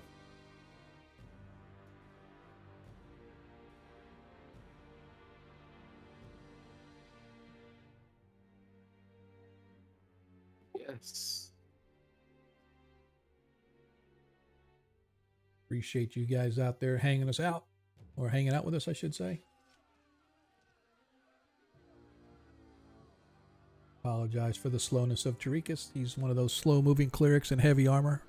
Yeah, your spell thing here is not working. So You gotta be. You just have to remember how to do stuff.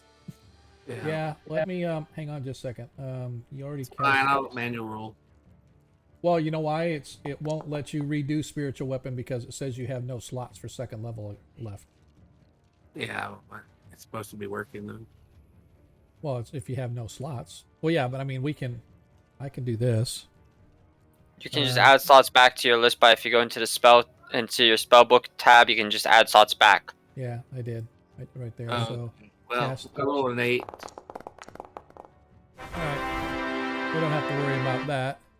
Yeah, So- rolled 8, missed that one, and I'm gonna move here, and I'm gonna cast. I'm gonna hit this guy with my hammer, with my weapon. That is. That Okay, works. I got you. A mace.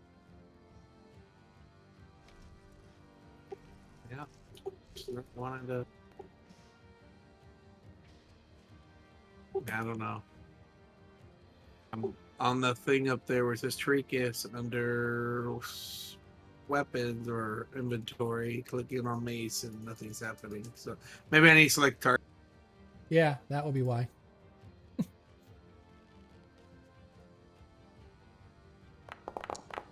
There we go. As you swing in the miss. All right. Swing, bada, bada, bada, swing. All right. All right. Next up is this white as he targets our dwarf again. First with the long sword. As he misses Ragnar Stormhelm. And now let's roll this to see whether he's going to do... Oh, as he attacks once again with his sword. And misses again with the sword. Two blows missed again. There's a shambling mound. Shambling mound, however, will not miss. He is going to slam both times and win both times. That's a hit for 10 hit points of bludgeoning damage, halved, of course. His second slam attack. Come on, man. I want to do an engulf. Just once. One time I want to engulf the dwarf. I want to see the dwarf get sucked up into the shambling mound and eat his way out. So, man, eating my way out sounds disgusting. It's made out of mostly plant matter. Yes, it is. You don't like lettuce or don't want veggies today? Dwarves don't like I their only eat veggies. mushrooms, and we don't have those here. All right. Nilo. Alrighty. The second white is still alive, right? That is correct.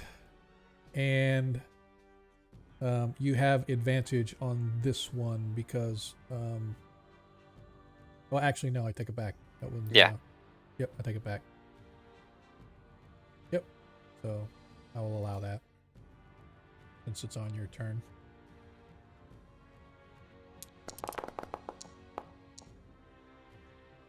That hit? Does it hit?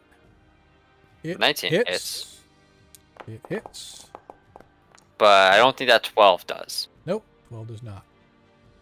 Did some damage, whittling it down, but not quite. Ragnar Stormhelm. I'm sorry, Nyla, was that it for you? Is there anything else that you... Yeah, there's Okay, nothing else I can all right. do. Yep. Ragnar. Ragnar's in pain. Told you, man, as we kick off this game tonight, it's nothing but combat. 19 like plus crit. hits. So close to a crit. Oh, it was a crit. crit. Oh, because you crit on crit on a 19. 19. I forgot. Yes. Nicely done as you slam down onto it. So, Jacob, remind me, we need to get together so that we can build out an open wound from critical hits table. Because the Yeah, sure. D&D 5e has it. So we need to find like critical hit tables and see what happens from like, for example, Shambling Mound has suffered an open wound from a critical hit, but it doesn't tell us what that is. So. Okay. Anyway, Yeah, I got you. We can get together on that. Proviskro. Oh, it ain't my turn again. Okay. Yeah, he's gonna do the same thing.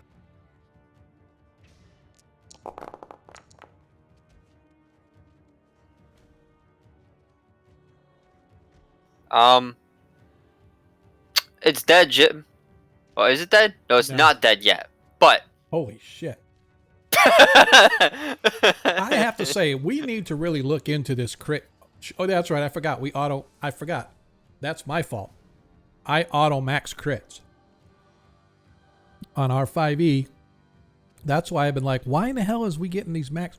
Oh, yeah, because I put on there as a rule, at least I think it did, that it auto, whatever the crit is max damage on the crit. So it's. Do you think we're scared if you crit, Sean?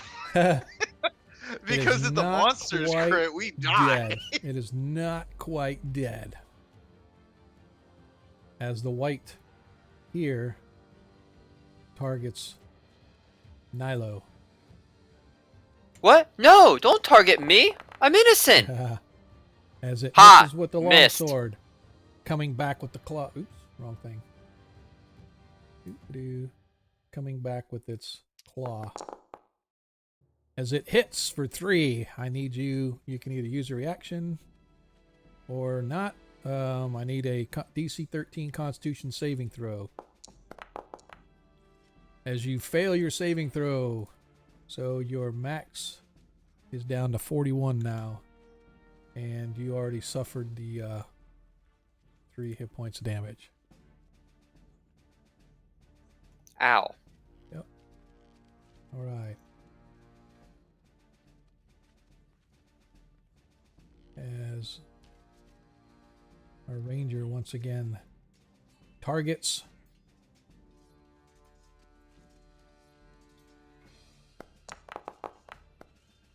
and misses with the longbow. Of course he does. This is why the DM doesn't play characters. Okay. Dorikas. All right. See if this will work this time.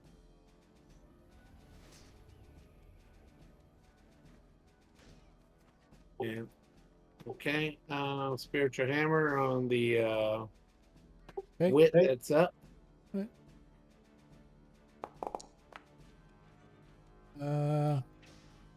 That 16 would have hit, but I am going to make that 16 a natural 1 since I have two natural 1, or I have a natural 1, I should say. It's fine. So And I will spiritual allow hammer- it. the spiritual hammer missed. Now you get your other attack. Yep. I'm gonna attack with my you know what? I'm gonna do Ward of Radiance. Okay. So it can roll saving.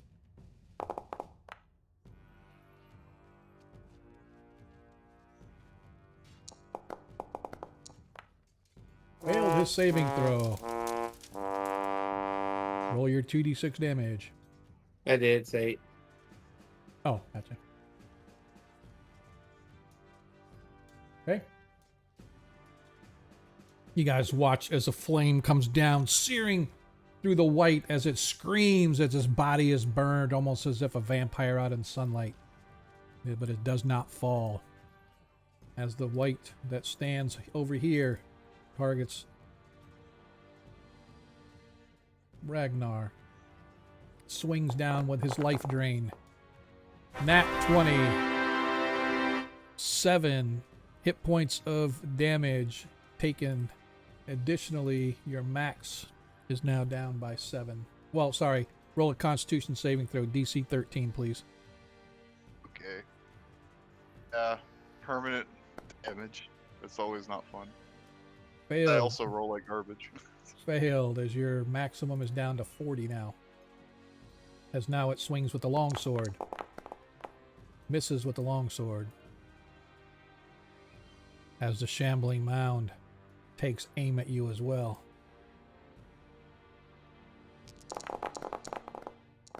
Misses with the first slam attack. Nat 1 with the second. Both slam attacks miss. Oh Well, at my least- god, this is at- getting stressful on my At least, side. at least I hit him once. Nilo, you're up. At least I hit you once. Yeah, you just crit me. Alrighty. No, should I that hit was a this nat white 1. again? Okay. I'm talking about the vampire. Oh, yeah, gotcha.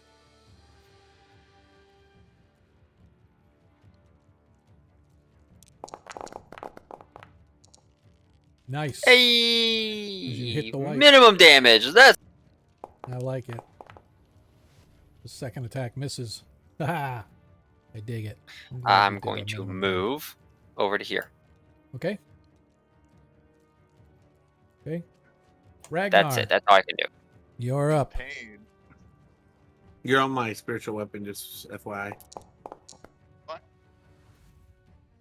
That's fine. It'll come through your chest, though. I don't believe that hit, As you- Sean. It did not. It missed. Ah. It ended up I being a missed 10. finally. It ended up being a 10. All right, Praviskro. All right. Blast the white. Blast the white. This is reminding me of the Salt Marsh fight. Yeah. Someone died. Me. Actually, it wasn't Salt Marsh. It was There we go. With a firebolt, it goes down. Pew! Yep.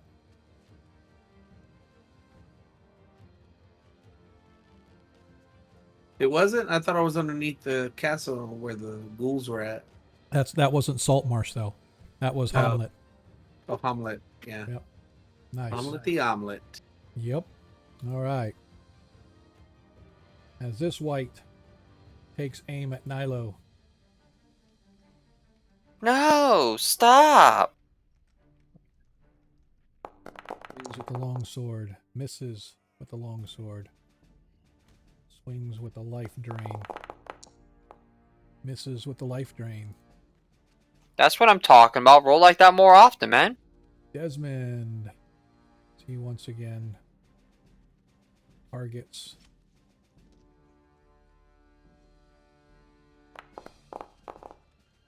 Finally hits for 8. Oh, for 4 plus 8 plus 6 more. All right. Against the Pummelet.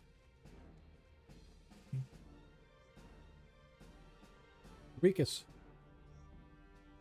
Hey, Tariki's he's going to use a spiritual hammer to hit this white. It's going to appear right through Okay. Go ahead and Corvus's Go ahead chest. and roll your attack. Go ahead and roll your attack. Miss. Okay, and I'm gonna go ahead and do Ward of Radiance again. Okay.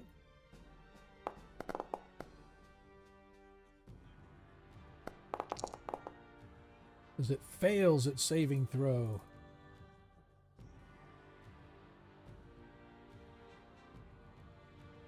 As that white drops as well. The last one is down. Yeah. Focus on the mound. And I am. Oh, I thought that All right. one was alive. Yep. So what's Tarika's going to do? You're still up. I'm moving my spiritual weapon right there. Okay. And I'm staying right where I'm at for now. It's the shambling mound, seeing that there's only one target next to him. Misses with his first slam.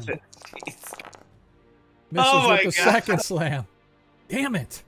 Been rolling under 10 like on those 2 rolls. It's crazy. I know. He's just I hanging heard on it. to life. Arg, Nilo. Ba-ba-ba-ba-bum. I'm gonna flank for advantage. That doesn't exist. Okay. Rika yells at him, "Leave my hammer alone!" So you get advantage on your attack roll.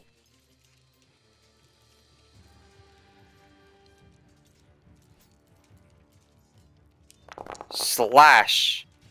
Missed. Oh my gosh, double threes. And missed That's on a the hit. advantage. Oh, that did hit. Yep. Yep. For what? 4 damage? 5 damage? Something like that. Something like that. It's enough. Jesus, get this Anything thing else? off of me. Ragnar. I'm gonna hit it again. Okay. Just die quietly. Soft 20 hits for a whopping Nice. 6 points of damage or something to that effect. Reminds me of the Britney Spears song. Oh I hit it again. my god. Paviskro.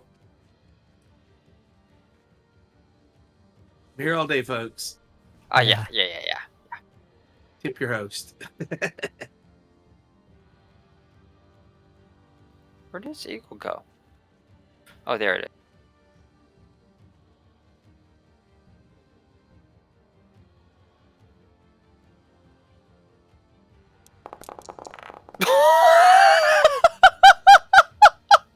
Oh, he critted again. I like it. I like it. As he blasts it. God damn. I like it. Desmond. Still targeting it.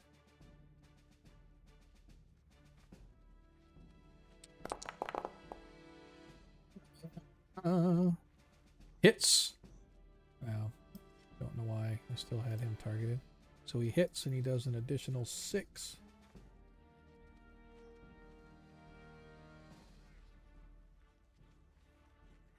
Okay. As we continue our way through combat, Tarikas, go ahead and roll for your spiritual weapon. Combat Chapter 3. Okay, here we go. The weapon will take a mighty chunk out of the Okay. abomination. Miss. Okay. And Charikas is going to cast let's see here, where is it at? Oh. Toll the Dead has to make a wisdom saving throw. But it's Saving throw. damaged, so it rolled the wrong dice. No, it rolled a 1 for a save, so it took 9 hit points of damage. Yeah, but it's supposed to take 12-sided or when it's damaged already. Oh yeah. You gotta hold the control key for that. Yeah, so it's 2d8. That's all right. Still suffered 9 hit points of damage. That's all right. All right. Okay, so I'll take 1 more off. So it suffered 10 hit points of damage. All right. It is still up as the shambling mound eagerly wants to eat this dwarf. He has been battling him. Oops.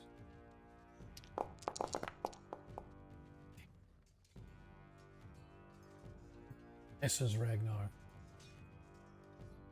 Second one. Misses again. God dang it. I just cannot hit anything now. This shambling mound just doesn't want to win. All right, Nilo, you're up.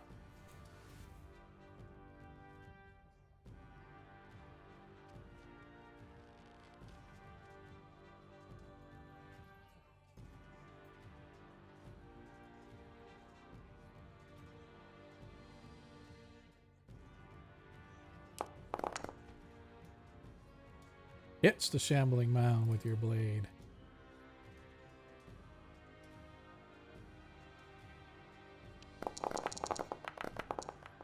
There we go.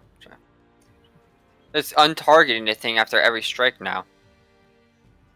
Woo! I killed As it. It finally dropped as all of the creatures that are here burst into a cloud of dust and begin to fade away. As they do, the ghost slowly begins to reappear in place where it was standing before. And as it looks on you guys, its arm sort of extends out swooping toward where Ragnar is at. You are worthy, and it fades away as you hear this cranking sound of chains going, and the portcullis slowly but surely begins to crank open, and it opens the path into the chamber, on which you see a stone bench along which sits a long key. And again, let me kind of give you the description of what it was before when you guys saw. A stone pedestal on the far wall holds a long metallic key approximately 4 feet long.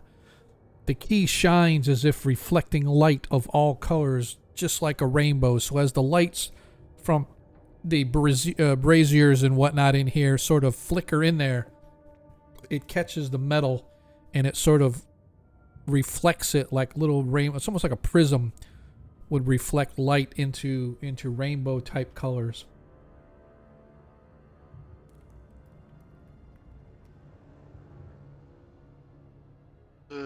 So Nilo, is this the other key you needed? Yes, it would appear so. Quick, let's get it before anything else happens. I call out to my party members before anybody runs into any rooms by themselves. Come get some healing. I'm gonna take the key and I'm gonna go get some healing from the magic man. Okay. I like the way you talk, Magic Man. No healing for you. No, I only have a few. I think we should long rest before we go into the next chamber in case there's something worse. Well, let's heal if we can't long rest. So let me go ahead and do 3rd level prayer of healing. Okay. Want me to do it for you? See if I can get it to go. Yeah, probably get everybody. Yeah, if you don't mind. Yep. And it, just make sure it adds on my ability. It has prayer modifier. of healing. Yeah, prayer of healing is a Because 3rd level. Yeah, I'm looking. All I see is Revivify and Beacon of Hope. Yeah, it's a 2nd level spell though. I'm casting it. Oh, gotcha. Okay. Yeah. So Well, actually, I should get everybody if I do it right. Let's see. Let's hang on, try it. just-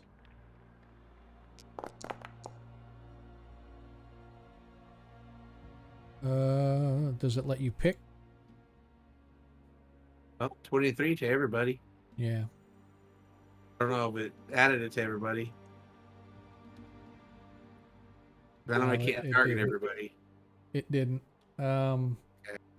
But everybody give yourself 23 hit points back, except for you can only go to 40, Ragnar. And Nilo, you can only go to 41. It's got his is a curse, right?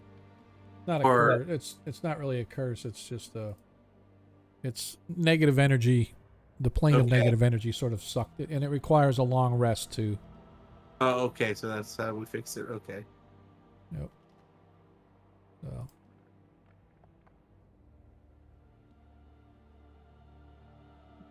Fix that.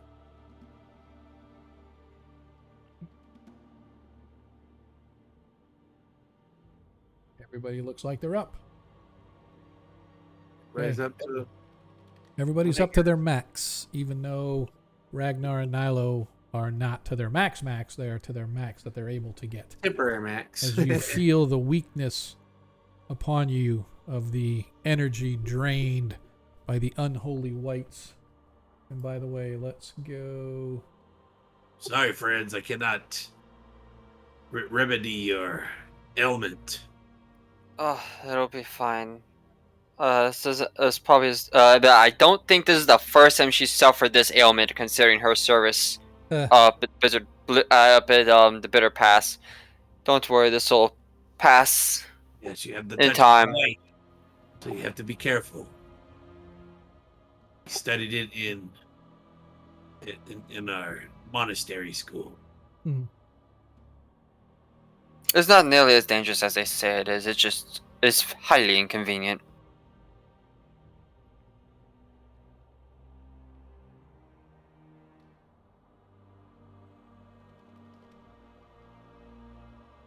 Right. So, what is the plan next there? Well, this door has been sealed for centuries, yes?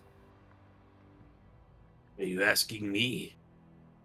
I'm asking the group in general. One It cannot. would appear so, yes. Oh, Well, if it's been sealed for this long, what would one more night make? I think we should not stay in here, but perhaps make camp outside and recover ourselves. I know I myself, and I'm pretty sure Pavisco is low on spells, and you yourself, Tarikas. I'm pretty sure your allotted blessings of the day are running dry. yes. As much as the Texas heat, it is dry. I mean, at least it's dry. It could be like Florida heat where you're completely swamped. Yeah. Yo, that like 45-minute rain today sucked. It was brewing afterward. So, what are we to do? I I would suggest prefer the long rest just because I feel like the spells are going to be more important if there's another trap in the ruins. I think we should rest outside this space because I don't trust a room filled with ghosts and undead. Unless our priest has the ability to sanctify it all. Well, I'd have to question your sanity if you didn't. Yeah, why don't we head outside? Forget what the outside of this place looked like. Wasn't it just like a temple outside? Yeah, so when you guys went upstairs, it's more of a cave. The cave itself is... Love it when that happens. Yep. The back out. You guys go back up the way you came down, and up top you're back into the forest, but this area that you're in was sort of I want to say a cave, but it's not really a cave per se. It's more like it used to be an ancient outdoor temple with pillars and whatnot, dedicated to whatever deities or whatever beings were here deep in the woods. But over the centuries, the earth has just sort of reclaimed it. So trees and grass and other plants and even earth have begun to sort of settle over this as time has passed, and it just reclaimed it. So I liken it to, and just think of it from our standpoint, of an ancient Greek outdoor temple that's completely overgrown by a thick jungle, right? And so like maybe one of the old Mayan ruins that is not out and exposed, but like still covered up inside the jungles and whatnot. And so you guys are sitting in this area of the Vesvi forest with the stairs leading down into darkness at the back of this outdoor temple that has now become sort of a cave / undergrowth, underbrush, etc. And so that's where you guys are. You're going to take a long rest? Outside the Yeah, temple even sound. if This is a pretty secluded spot, Sean, so I assume it'd be relatively safe to camp here. This is like mostly enclosed. Yeah, it's mostly enclosed, absolutely. Defensible in the sense that you can sort of go downstairs and block anybody coming down. No, not Right. inside the temple. I mean outside. I understand. But if somebody were to attack you, a large force from the outside, you could retreat into the below, and you would have a channel where they would come down the stairs, right? That's what I'm saying. Or you could stay up outside and fight if it's that good to were the- defend. Yeah, there's a good defensive posture to fall back into if you were to so desire. But that being said, you guys take your long rest. As you hang on just a sec. I need to do this. That was an accident. Damn it. It's like these overlays really bother me sometimes. All right.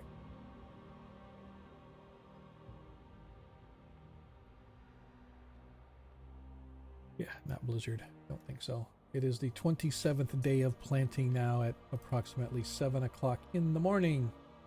You guys go ahead and give yourselves a long rest. If you open up your character sheet, underneath your hit dice, there's a S rest and a L rest. You just have to click on that and it will reset everything for you.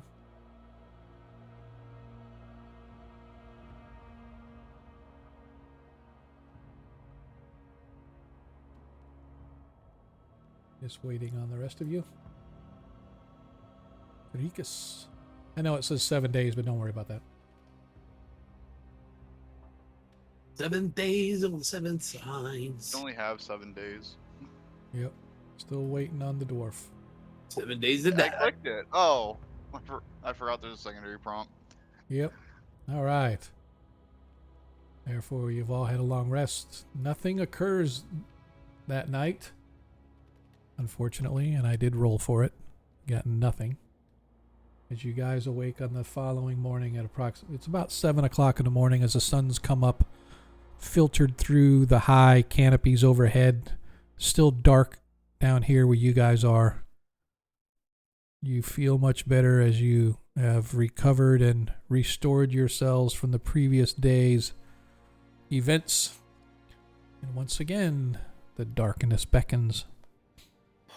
Oh, what a crick in the neck. Alright. Who's making grub? That depends.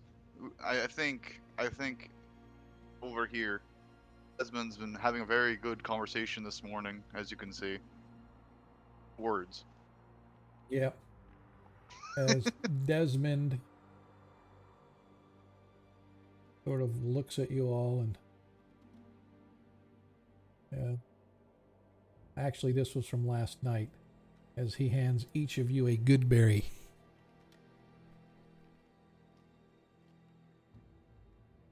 Thank you, Desmond, brother. It works. It works. Yep. Thank you, Desmond. A berry a day? Keeps the doctor away. Keeps us well fed. No, not the doctor. That's a welling throw. Okay. So you guys stand once again from your long Make rest, sure you freeze him first. peering down into the darkness. As you approach the stairs from down below, you can once again hear this wail. It's a slight undertone. It's just on the edge of your hearing. It's just such a pitch that you can, it's like no matter where you turn, you can hear it, but you can't really pinpoint where it's coming from, but you're sure it's coming from down below. It's the same sort of wailing sound you guys heard when you first arrived. And it's been kind of a small presence thing, but now that you're awake and refreshed, you hear it anew. And again, it sounds almost like a song of some kind, but you're not 100% sure. I cast light on myself, on my mace in particular. Okie doke.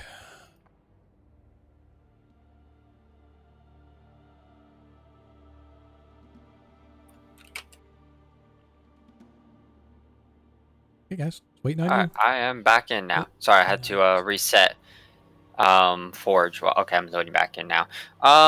Let's head on in. She's going to take her key. Ragnar, grab the other key, and let's open this door. All right. I'm very much hoping this is actually a spirit and not some other weird test. Written exam hasn't shown up yet, and I refuse to take it. I take cover behind the pillar with my shield up, and I say, "Be wise." We got 2 Nihilos now. Yeah, it's an effect on the map.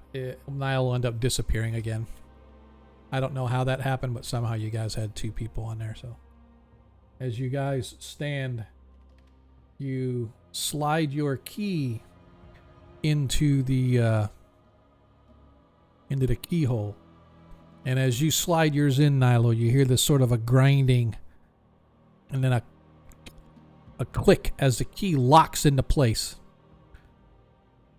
And you try to sort of pull it back, and now it is like locked there. You can't pull it back out. It refuses. Aw. Can I turn it? You turn it slowly, and there's a sort of a grinding of metal on stone. And it takes a little bit of strength to do it, but finally you hear this as the latch on your door releases. Okay. Ragnar. So we try to open the door. It doesn't budge because there's still another key. Oh, I thought Ragnar put his in there too. Never I said. was, but Oh. Sean just described you doing it. So No, that's Nilo's key's in. The first key I'll is put in. my key in. The same thing sort of happens, and it takes every bit of strength you've got to start turning this thing as if this thing hasn't budged in forever. You can hear this sort of wailing sound, this lament, this song. It sounds so mournful and sorrowful, sorrowful, as if some ancient spirit is just wailing in lament of life itself. It's almost a crescendo, but it's sort of muted because it's not like in your face sort of crescendo. It's sort of like a muted. You could hear it, but you can tell that it's growing in intensity. And as soon as you hit that lock and it opens the door, you see a line kind of appear right in the middle of the door, and it allows you a way to sort of push it open. Where there was no split in the door, there is now just this fine line, and you can tell there are two separate doors. Ragnar, Like ready? that. Yeah, on 3. 2, On. 1. Shoves door open. All right. You put your hands on the door together and you push. Why did it not? I don't think Sean wanted us to roll for it. Why did it not? All right, hang on a second. Why is it not allowing me to open the door? Even the doors are railing against the GM. There we go. Like, what Open the heck? sesame. Oh, sweet, worked. Oh, fuck, what the hell was that? As the that door a butterfly? opens, you can see that it opens into a large T-shaped chamber. Across the chamber, there's a large stone altar upon which sits this ancient sort of, looks like a horn of some kind. This thing is large, by the way. It's about 5 feet long, and it sort of tapers down to a point on the right-hand side. The elven singing this lamenting, sorrowful or mournful tune that has been sort of ringing in your ears as you guys have been going through this place suddenly slaps you in the face as the source of that sound becomes apparent. And as the door opens, almost simultaneously, stepping and coming from the wall is a large fairy effigy. Its eyes are black. Its face is emaciated. Its wings, however, are pristine and long and sort of billowing as if it's riding on some kind of a wind current. You can see that this spirit sort of dominates the entire back of this chamber, and beneath it, right near its feet, you can see this like I said, this horn of some kind.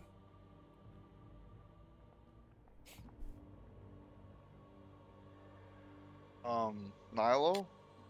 What's making that noise? She's going to step through. Okay. You step through, and the head of the thing sort of looks down toward you. You realize that its face, it's an effigy, and its whole body is emaciated. It looks like it's just, like I said, it's an effigy, as if somebody hung this poor fairy out to dry. And you can see that its face, even though emaciated, is actually a mask of some kind that's sort of on its face, from its chin to its forehead to its cheeks back to its ears. But it's so finely and delicately carved that it looks looks like it's part of it until you get closer. You realize there's just a little bit different of tone, as the mask itself is a pure white. The skin itself is kind of a grayish color. Its hair is sort of like it's billowing in a breeze, like some kind of a blonde gray or white. As I said, as perhaps it's a dead creature, and it's just floating there. Hello. All that you hear coming from, and as you get into the room and step a little closer, it becomes more apparent that this effigy, this fairy creature, is the one that's singing this sort of sorrowful tune that's emanating throughout this place. Its mouth isn't moving, but you know that that's where the sound is coming from.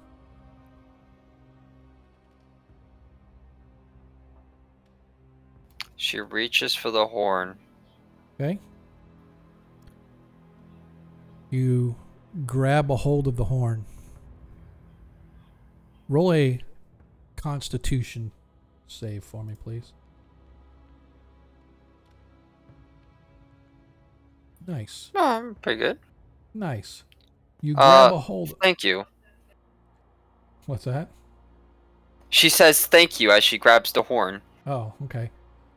You grab a hold of this horn, and suddenly you feel this shock going through your whole body. This thing is large, right? You grab a hold of it. You haven't even picked it up yet, but you start getting these flashes and these visions and these signs and these of places long gone and places never known to today's men.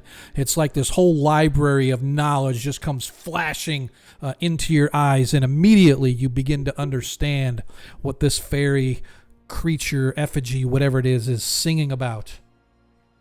And that's where we're going to take our break. Hello, everybody. Thanks for hanging out with us. This is the time of the night where we take about a 15-minute break. We appreciate you guys hanging out with us as our party tries to figure out what the heck is going on. Let's shift over here to our break time. And I do want to say, if you have not been out to Monkey Booger's site to listen to his awesome tunes, you need to, because that's what you're going to be entertained with for the next 15 minutes or so. I hope you guys will hang with us. I appreciate all of the love and attention that you have shown us thus far tonight, as Nilo's trying to solve the riddle of what the hell her sister did to get herself in so much trouble. You know how big sisters are. Little sisters got to go take care of them every once in a while, so that's what Nilo's attempting to do. But I hope you guys will hang with us and come back on the back end. If not, thanks for hanging out as long as you did. If you are here, I appreciate you coming back. So, players, see you in about 15.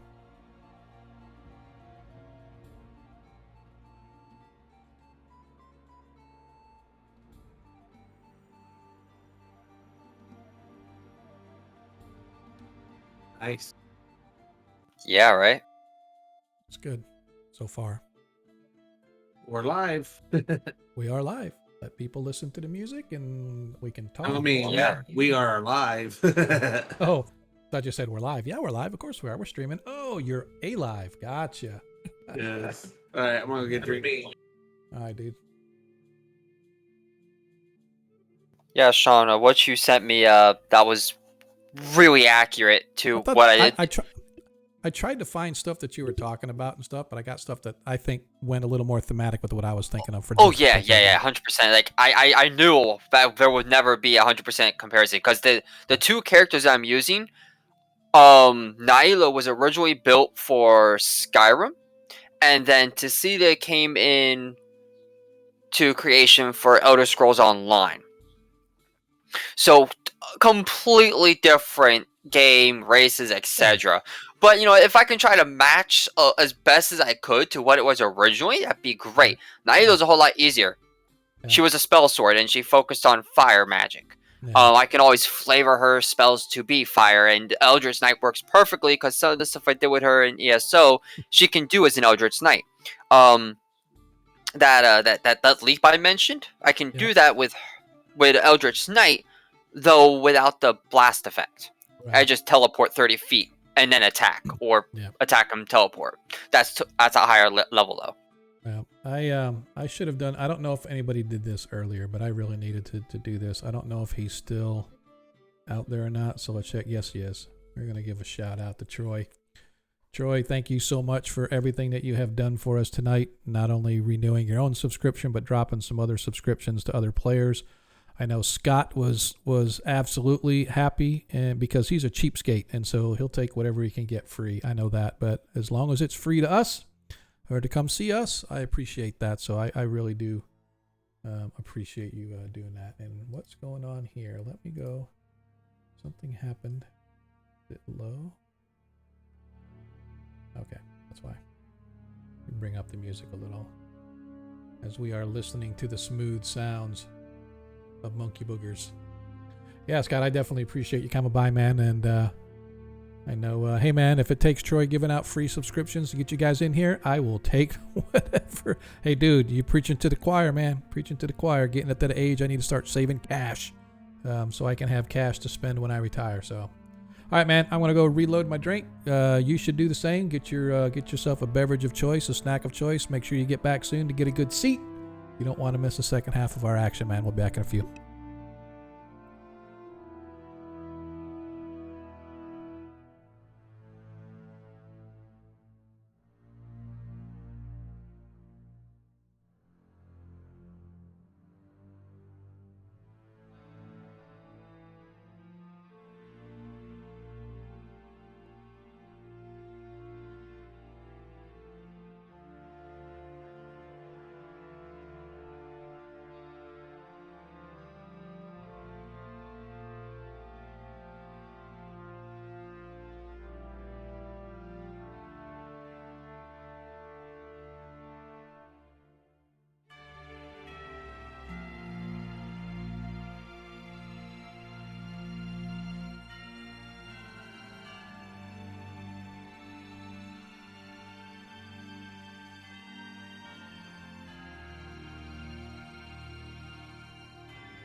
It is good music, Monkey.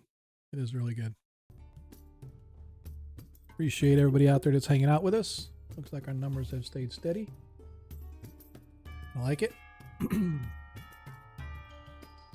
What is going to transpire now that they have the horn? What to do? What to do?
Oh, cut him off right in the middle of his tune. Hello, everybody. Welcome back to Agora Quest, Heroes of Kreistrich, episode 30. Appreciate you guys hanging out with us tonight. For those that are just arriving, our party just completed a rather lengthy combat. In fact, the combat started almost immediately from the time the stream started, once we got done with our intros, and finished right before we went to break. So it was a rather lengthy experience as our party fought their way through to finally get this horn artifact, whatever it is that Nilo now grasps within her half-orc paws. Once everything is sort of settled down, Nilo, you suddenly understand what this fey creature is singing about, and you realize that she is singing about you. And not just me? you, but your party. The song tells of warriors who will one day come to resist a great evil, and they will take the horn and march into battle with it. But the song also has dire warnings for those who use the horn, for it comes at great cost.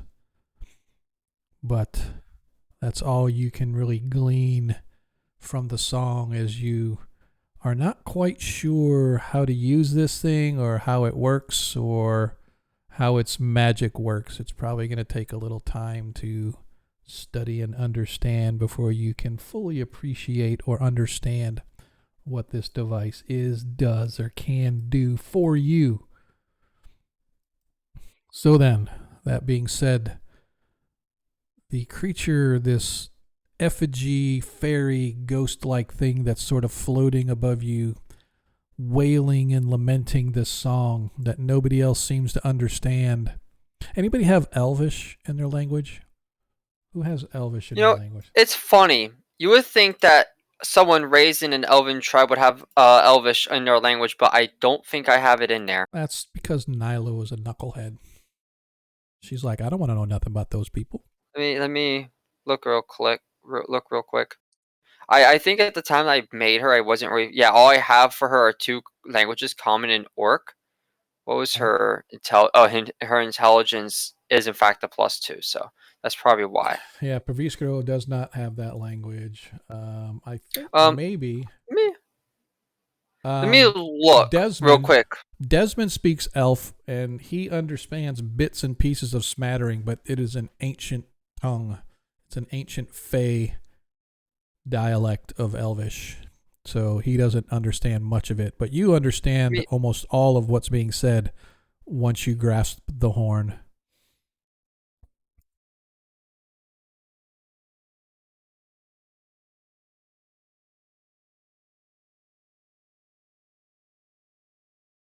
Is everybody back? Monkey, you back? Yeah, I'm here. Okay. I don't have Elvish. Okay. I'm just checking. Spartan's not quite back yet. We can hear you. You're faint though. Yeah, I thought you were talking in the background. My mic flipped up. That's why. Ah, okay. Cool.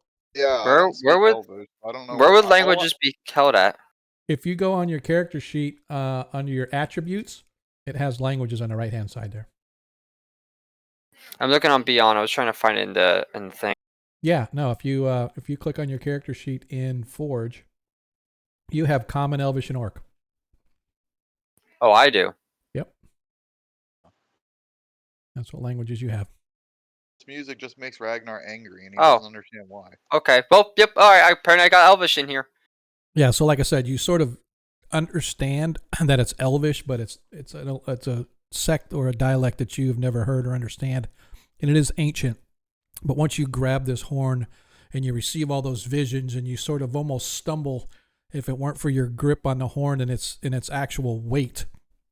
You can see it's, like I said, it's an old bone horn wrapped in precious metal bands, sort of holding it together. You can see that it has inscriptions and scribes all over it, indicating that it is magical in some way, shape, or form. But Any exactly. any flan legends that tell of a horn of a bone horn of this size being used? Nothing that you have ever heard.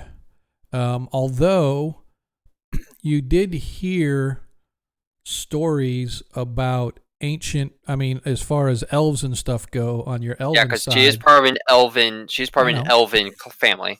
Right, but they used to tell stories of ancient fae, and that came thousands of years before man ever arrived in the area, and they had various, probably magics, now way long lost to knowledge and whatnot, but this could stem from that time, but nothing that you recall about the horn or anything like Now, that.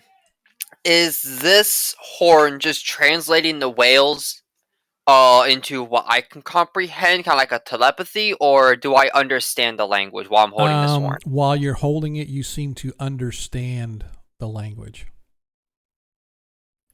So enough to try to speak back at it, since it's Elvish, just an old dialect would Yes, allow me. I would say. Okay. I would say that you can try. So she's going to look up to this effigy and ask it if it is capable. Are you capable of answering questions? It doesn't respond other than it continues its wailing song, and as you're listening, it's telling of ancient ancient lords of the Fae crafted powerful magics to keep Fae under control, and apparently this was one of those. It somehow keeps. It's used more as a warning than an actual device, because using device can severely affect the user as well as those being used on. She's going to continue listening to see if perchance it happens to in some capacity say the effects of the horn on the user. It doesn't. It doesn't. Okay. It doesn't. All right.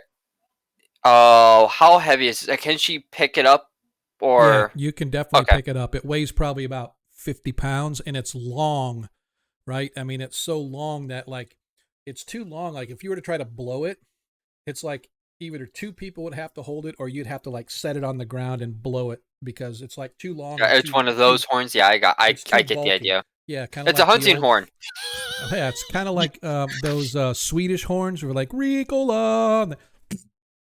Does it qualify as a war horn? What's that? Does it qualify as a war horn? No. Then I have proficiency to play it because of my gladiator background. I'm gonna say yes. It qualifies as a horn of some kind. So, but again, even Nilo, who is taller than Ragnar, would have to either have somebody help her hold it because it's so bulky, or she would have to, like, put it on the ground to blow it. Right. So. Hunting horn. So, man, Look at chat. It's not the size doesn't matter. It's how you use it. I think Ragnar can use it. I've tried to say that for years, but I keep getting told, nope, sorry, dude, size matters. I'm like, okay, whatever. Okay. That said, I'm going to carefully balance this horn and step away from this altar. Does the effigy continue wailing? Does it return back to its space? It continues wailing even as you walk away. It doesn't go after you. It doesn't seem to do anything. It just continues to wail. So what exactly is making that noise? The effigy. I'm like Fabio right now. Think of like a spirit. Ragnar can't see. Oh, gotcha. My bad. I thought you were like. Doesn't know what the hell's going on. Well, you know that when you get close to it, you can see it when you get close to it, and so you realize the emanation is coming from this floating fairy-looking creature that's floating above the altar where the horn is. So you get within 10 feet of it, you can see and understand. What is that thing? That I believe is a deceased fae that has been kept in some form of state by magic, and it is currently wailing this song of us that you are hearing. It's going to attack us, or is it No, like? no, it's not going to attack us. I don't think. Don't hold me to that. Oh. Bum, bum, bum. Well, it figures that the elves would try to masquerade this thing's corpse. Well, Uh, as it is, it's pretty much giving a small warning about a use of the horn, what it does, and that the person who uses it will suffer a horrible fate. Or maybe not horrible, but they'll be taxed. tax. I think we should Taxed. drop that horn. It's evil. It taxes people. That pre-tax or It is. post-tax? It is That's a to be good used. question. Do I, if since we have Tarikas, who's a cleric, does he get a like a tax write off with the horn? All right, let's So get out of she real world garbage and continue on. she explains as she comes out further. I got a hunch that the evil thing we're trying to get rid of is a fae. This horn is used to scare it away. Where's it going to Okay. go though if we scare it? I don't know, but apparently it Milo. was used to control Milo. fae from the fae lords. You wish Nilo, for me to what happened identify it? last time we tried to use something that we didn't understand? Well, we saved the majority of Paraland from years of enslavement. Now they just have to fight more, which is Do what you they wish me- enjoy. Do you wish me to identify this? Yes, please. I think that would be best. She's not going to put it down because now she is carrying it. She's going to Okay. brace it is now braced on her, so she's just going to angle a little bit and let him do what he needs to do with it. So it takes him a few minutes on casting the spell, and he's like, "This is impossible. I cannot discern any of this thing's abilities or effects, but I do know that the possessor must attune to it. That is the most I can tell you." Ah, so is it that the effects are too powerful, or is it may not have effects of the arcane or divine nature that we are used to? I do not think power has anything to do. I just think that this is a powerfully Unique. crafted artifact, and it is beyond the scope of what I can identify as normal items. This is ancient and old and very deep fey magic. So I would tread carefully, my friend. All right. I believe, if I recall, the rules of attunement. Once you attune to it, you know all of the effects of the item. That's Correct? Correct. This is cursed. Womp womp womp. Well, what does she have to lose? In the best case scenario, Life. she is not cursed, and the horn may drop in weight. So she's going to attempt to attune to it. So Put it you drop and guys wait. So you guys wait over the course of an hour or so as Nilo. wait. We wait Yes. outside the temple, so it's not really Sure. sad. Yeah. Sure. Very sad in absolutely. here with the wailing. Sure. So as you guys wait outside in the upstairs, in the upside down, as you begin running your hands over and sort of meditating on what purpose or what this could actually be, little bits and pieces begin to sort of seep into your mind, and the first thing you realize is that, as was explained in the song and the wailing by the, for lack of a better term, a banshee, that wailing fairy, you come to find that this device was crafted by Fey Lords in the time before the elves arrived in the region. Millennia ago, this device was created to serve as a measure to control those Fey spirits who deemed or who saw fit to try and get out of control.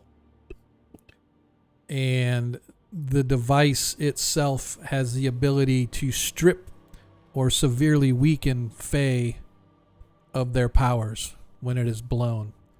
You realize it is known as the Horn of Rain, R-A-I-N. The first thing that you kind of smile is that you find that you can once a day speak with plants or speak with animals, one each per day, while you are in possession of the horn. You can do so. You can communicate with nature in such a manner as a druid might be able to. By blowing the horn, it causes a heavy rain to pour down immediately. The magical rain washes away the properties of Fey creatures permanently. Lesser Fey such as pixies or part Fey like elves lose all Fey qualities forever. Powerful Fey spirits may not lose their Fey powers forever, but they are severely diminished. But in doing so, with their powers reduced, it allows them to then be affected by mortal weapons that might otherwise not affect the more powerful of the Fey. However, blowing of the horn taxes the user so greatly that their strength will be reduced permanently from 1 to 8 points. And the creature blowing the horn will age anywhere up to 30 years for the normal being. For those that are long-lived like elves, it can be up to 300 years added to your age just by blowing the horn. Once you blow the horn one time, you can never again use its magic, as the magic will be too powerful or it will literally destroy you if you tried to blow it a second time. Therefore, it would be passed to another creature who may see fit to use it. So, can the horn be blown a second time, but it will just kill the person, or it just refuses to be blown at all? No. You lose your attunement when you try to blow it. If you were to try to blow it again, and let's say you tried to attune to it again, and then let's say somehow you magically attuned to it, and you blew it again, you would be destroyed. But somebody else could blow it.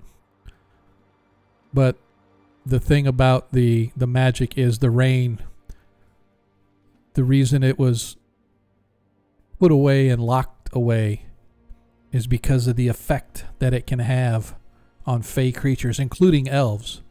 So any elf ability that you may have, your night vision, your dark vision, I should say, your ability to resist magics and other such things that Fey may give you, you would lose it forever.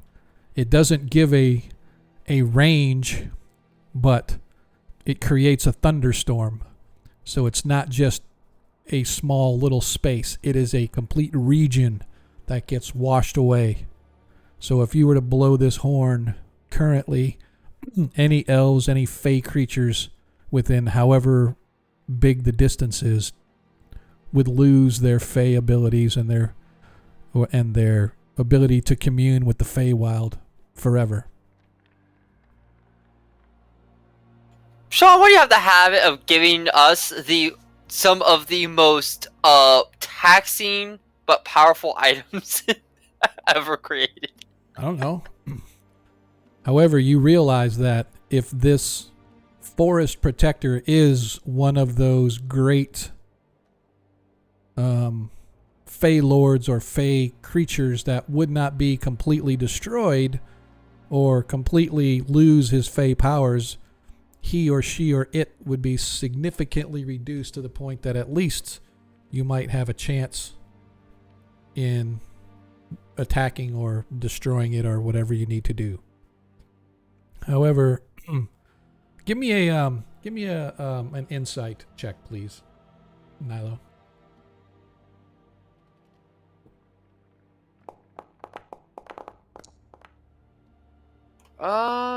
You want me to You guys want me using that 20 here? Or you want me to just roll with it?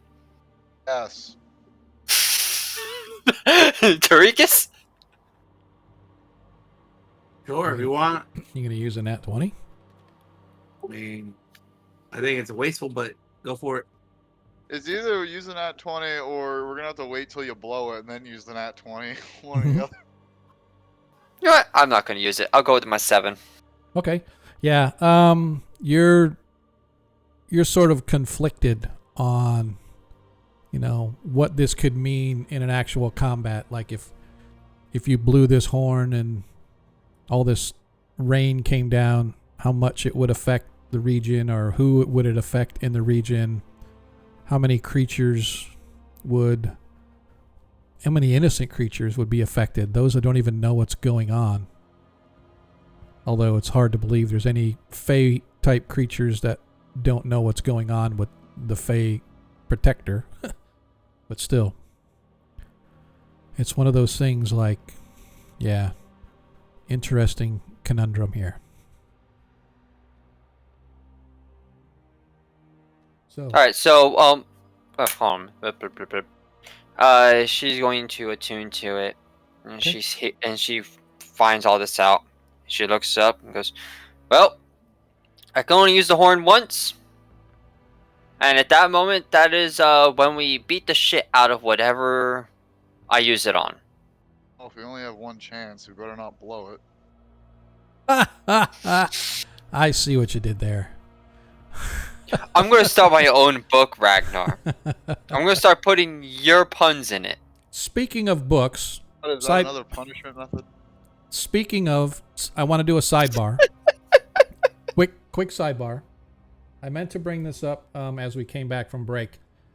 I don't know if anybody besides me, I'm sure you guys have noticed, but if you double click your token and you open up your character sheet, on the very top bar, the black bar, there is now a party inventory.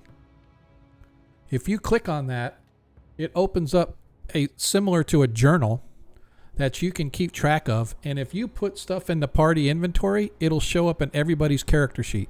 So for example, if I added 100 gold pieces to Paviskro's character sheet, every one of you would see that same 100 gold on your character sheet under the party stuff. So instead of doing stuff on Discord, if you guys wanted to, you could put magic stuff here in your in the party treasure on the inventory. So you could declare That will help. You could declare somebody as the inventory manager, and they would be the ones to add all gold, all treasure, and everything. You have to. It's kind of bulky in a sense that you have to add a record each time. So like, oh, I want to add a record, then you can add all the items and stuff. But at least you would have a record of all treasure you guys got, and it would be tracked on your character sheets, which I thought was pretty cool. So then, Yeah, that's a great addition, actually. Thank you for finding that. Yep. Got the people's loot. yeah, yep. So then, as you guys now find yourselves, So, what exactly can this thing do? Well, what it does is it severely hurts the Fey creature we are handling at the time, and would allow our weapons to harm it, even if they are not magical. Here's my question. Was this creature supposed to be here and it got corrupted, or was it new? This creature was yeah. Sorry, go ahead, Nilo. this creature was always here, but we believe that it was weakened. But it was weakened by something else, and that something else is what is causing issues now. It's spreading a darkness. I'm Yeah. not sure if the protector itself has been corrupted, or if the protector is going the nuclear option. We don't have that word. Going the fireball option route, but Going the extermination option, Nyla. fireball works better. Yep. Well, Yeah, a, so- a wild surge fireball. Yeah. Yeah, so nobody is sure exactly what happened to the protector. They just know that it used to prevent and help protect from evil like orcs and other creatures and evil creatures from trespassing in this region. And it's been here for centuries as far as people know. And for some reason now it's not. And the druids believe that there's some evil force that has corrupted it. And so now they have fled because they don't... an evil, corrupted, unkillable Fey Lord is rumbling about the neighborhood. And so the druids all took off except for Greytooth, who said, no, we're going to stand our ground and let's call in the big guns. And that's why he called you. At the same time, this might have something to do with Nilo's sister. So you're hoping to kind of maybe see if and how she might be involved. Well, as long as this creature, we don't intend to stay around afterwards, because from what it sounds like what this horn will do, it's permanently crippled. You don't know that one. She didn't tell you that. Oh, sorry. Yeah, no, she explicitly left all of that out. Okay. Yeah, they did that on purpose. So you guys just know this horn will hurt the creature. You just don't know how badly or what it'll do. Oh. And they do know she can only use it once. Right. She did say it too. Like, the horn can only be used once, and it severely harms a Fae and allows our mortal weapons to hurt it. So, what's the plan if it gets away?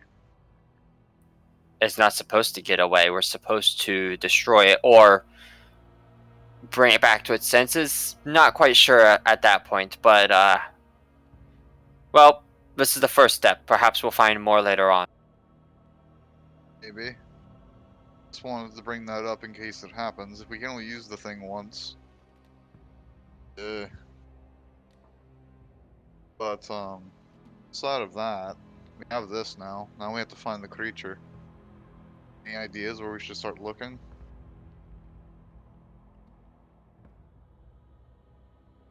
No, we don't. You know what? I do actually. Using my once a day abilities, I'm going to speak to plants. Okay. And direct them to send word to Greytooth. We have recovered the artifact. We require aid in finding the protector. Okay.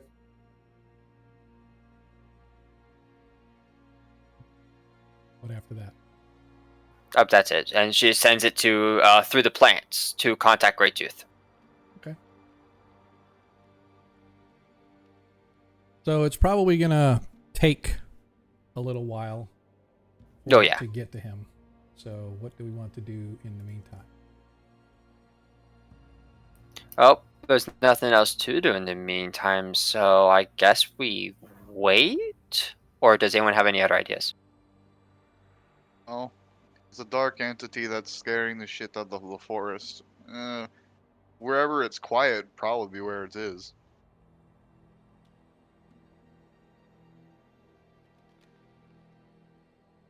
No? Interesting. But asking the blind men to try to find it. Yeah, so Ragnar, we need you to look really hard and see if you can spot anywhere the Great Protector might be. But we do the much more reasonable thing. Hey, Tarikas. Yes. Oh, Oh no, Your God a favor. Desmond has a find Fae, and I'm pretty sure the Protector's presence would be like a beacon to him. Let's see. What would you like me to do? I don't know if it explicitly states if Desmond has an ability that allows him to find Fae or planar creatures or something. I don't know if the spell that the ability itself actually designates power levels, but if it did, or if the DM would allow it to, the Protector would be like a beacon. Yep. As an action, you can expend one ranger spell slot, 1 minute per level of the slot, to sense whether any aberrations, celestial, dragons, elementals, fae, fiends, or undead are present within 1 mile of you, or within up to 6 miles if you're in your favored terrain. And I don't think I don't think his favorite. I think his was mountain, Yeah, it's not forest. if I recall, because I remember we talked about it one time, and I think he mentioned his was mountain. Yep. That's a shame. Yep. All right. So he will let me go here, and we are going to go to his first level, and we're gonna take off one. Excuse me. All right. As he sort of senses for a minute, he goes up. You guys are upstairs in the woods now, and he sort of kind of senses, lifting his head, kind of closing his eyes and trying to get a feel for the flow of the energy. And you see him concentrating. The heat begins to sort of seep in, and as the sweat sort of trickles down his sideburns, and he lifts his nose a little and cocks his head, and he opens his eyes, and he points in a direction leading you east, deeper into the forest. He goes, there's definitely Fae in that direction. I don't know if it's the Fae we're looking for, but there's a strong sense of Fae. So I say we continue on the road we were on and move deeper into the woods, because I just sense that that's where it's coming from. Again, I don't know if it's the protector we're looking for, because I can't determine if it's a good Fae or a bad Fae, but Fae nonetheless, there is a strong presence in that direction. It's a Fae. Good and bad are very subjective to them.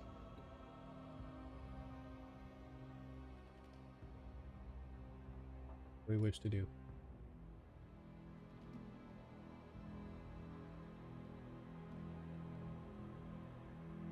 Artie. I think we should head out that way. Okay. If anything, it's either we find the bad one or we find a good one. For whatever reason. They could probably point us in the direction.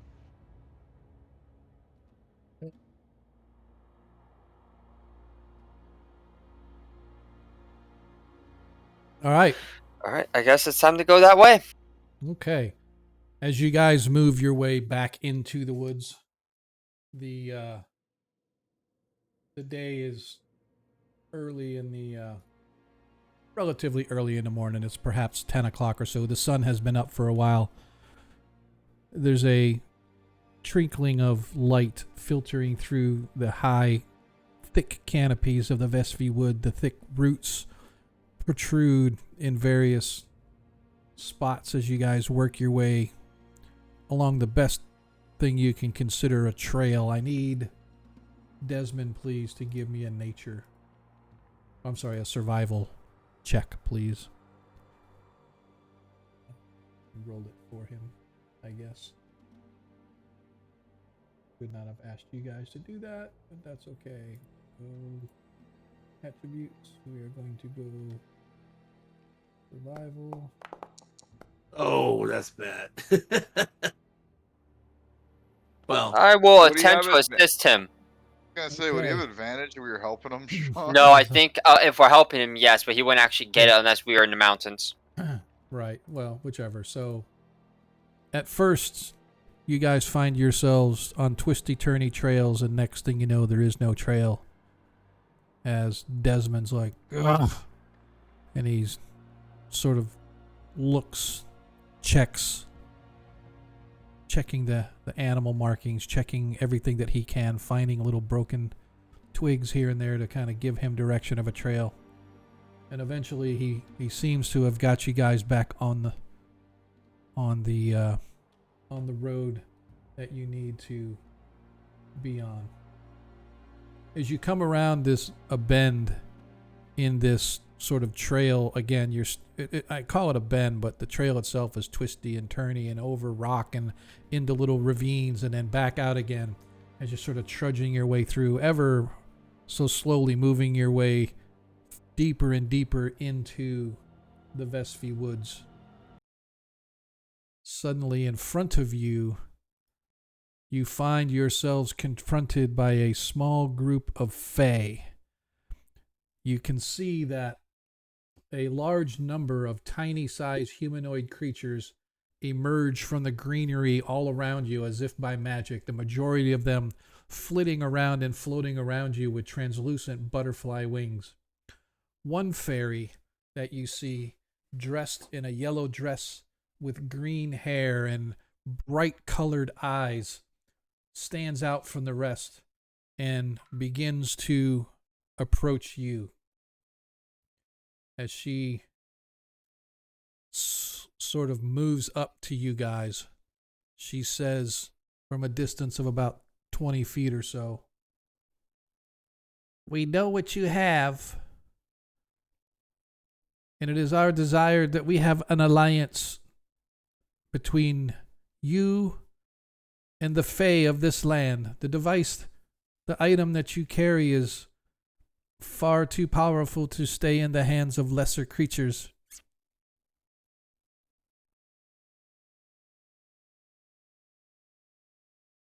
Dum dum dum. Look to Nilo. The one that's supposed to be her face. Push the talk. Here we go. I do agree with you 100%. And if you know what we have, then that means you know what we're here for. Hang on a sec. This is why we have decided to reveal ourselves to you, she says. Sort of floats a little closer toward you guys. And again, I only have one on the map, but yeah, I get it. We get it. there's What like exactly two are or we three of going us. up against anyway? I asked the little guys. You guys have probably seen it by now. The Protector. You go against the Protector, an ancient and powerful Fey Lord who has ruled this dominion since the time before man. The device that you carry should not be in the hands of those who do not understand its true power. And it is our desire to make this alliance. I, Fedria Tyrin,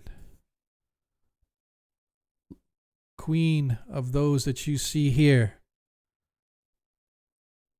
will agree to aid you against the evil that you go up against, but you must surrender the Horn of Rain to me. Ragnar's conflicted because if there's one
affects fey creatures, and it only affects the blower of the horn.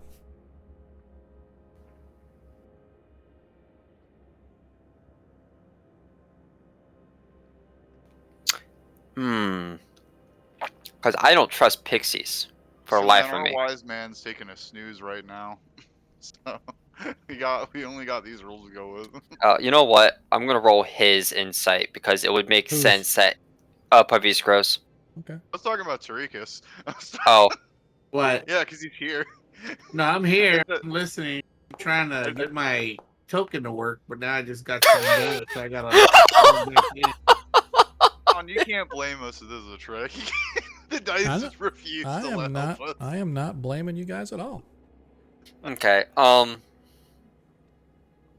mean, Tarikas has the same concerns. He's been watching the So conversations. go ahead and roll the insight.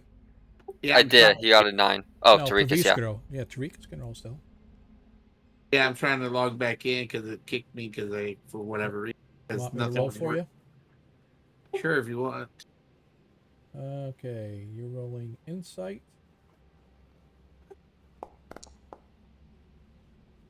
Tarikas, as far as you know, she looks like she's on the up and up. She seems like she is as willing to aid you as much as they possibly can, but you know that you're not for sure, right? Right. You know that she definitely wants to take care of whatever it is happening with the forest protector, but you just get a feeling that there's something else that she's not saying. But at least from the standpoint of wanting the horn in order to aid you in your task, is definitely something you feel that she's on the up and up. Yeah. Well, I'm gonna have to just watch the stream because I can't get in. I don't know what happened. It just kicked me, and then now I can't log in. It's because Does you keep giving me a hard time. does Tarikas mention that to Nilo at all? You're gonna, yeah. Is Tarikas gonna reveal what he feels about what she's saying? Yeah, he's gonna say it in very persuasive way, as if he trusts his instincts and he doesn't. Well, I don't know. What did I roll? You rolled a You rolled a 15. 15. Oh, okay. You didn't Plus roll whatever. you didn't roll really bad, but you didn't roll. Yeah, I'm going to say yeah. Well, we're here for a reason, and I'm going to share my opinion about what I think Okay. with the group. So, you what was her name again?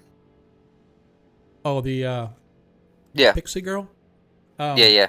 Fadria, Fadria, Fadria. Queen Phrygia, you say that you can use this horn without summoning the rain. No.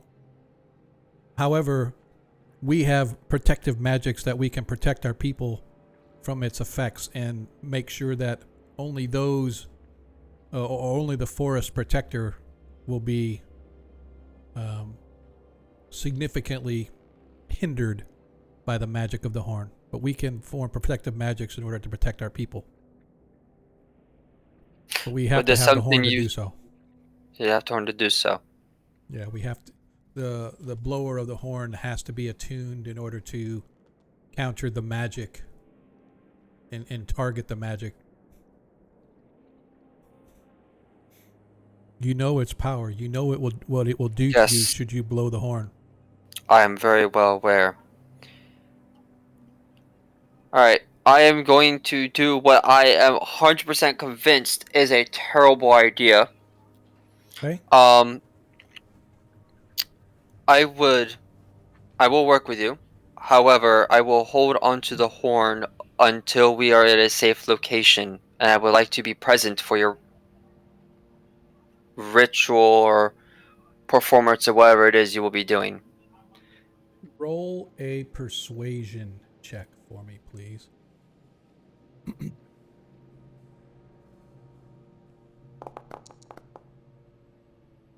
That's the wrong person. Hold on. That was an 8. And her persuasion is a... Oh, yeah, nope. It's a 8. Not a 7. It's an 8. No, you can roll. Roll from yours.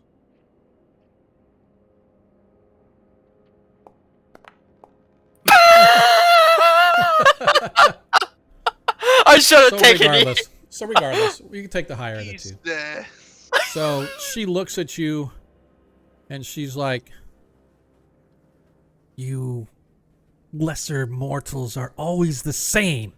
You trust no one. You believe that only you have the power to effect change and to correct great evils in this world. Well, let me tell you, we Fey folk have just as much power and just as much ability as you do.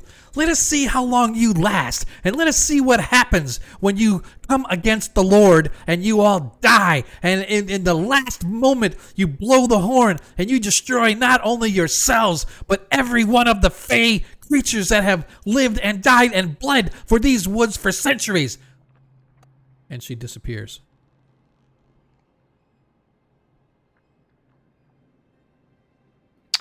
Well, I was hoping you to got work another with her. sister? Well, we're no worse off than when we were 5 minutes ago. I just asked.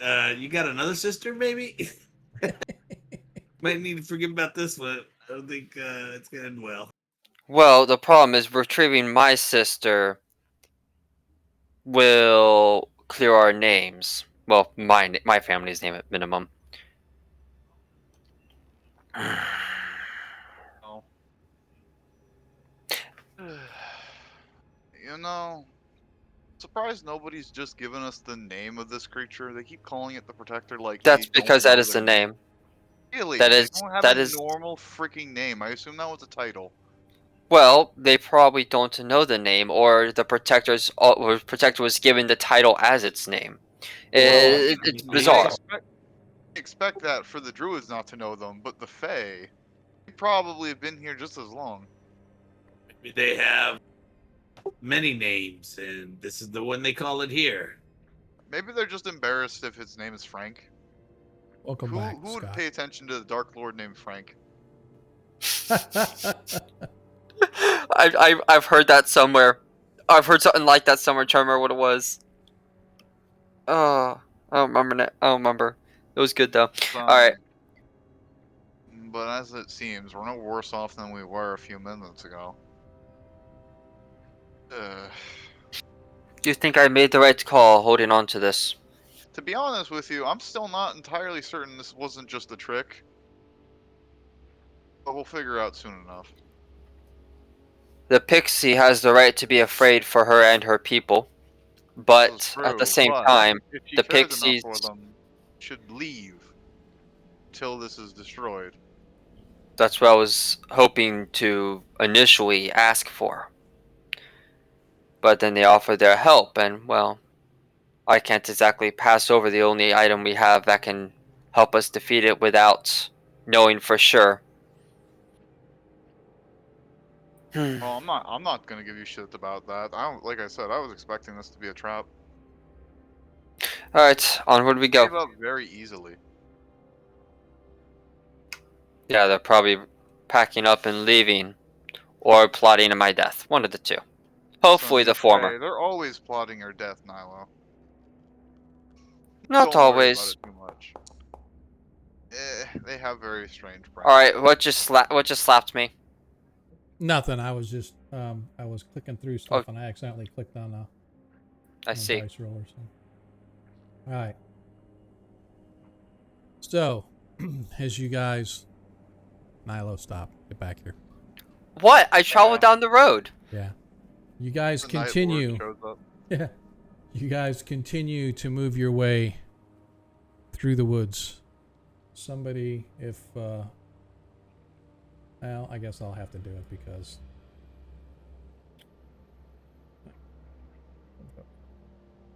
And it's frustrating.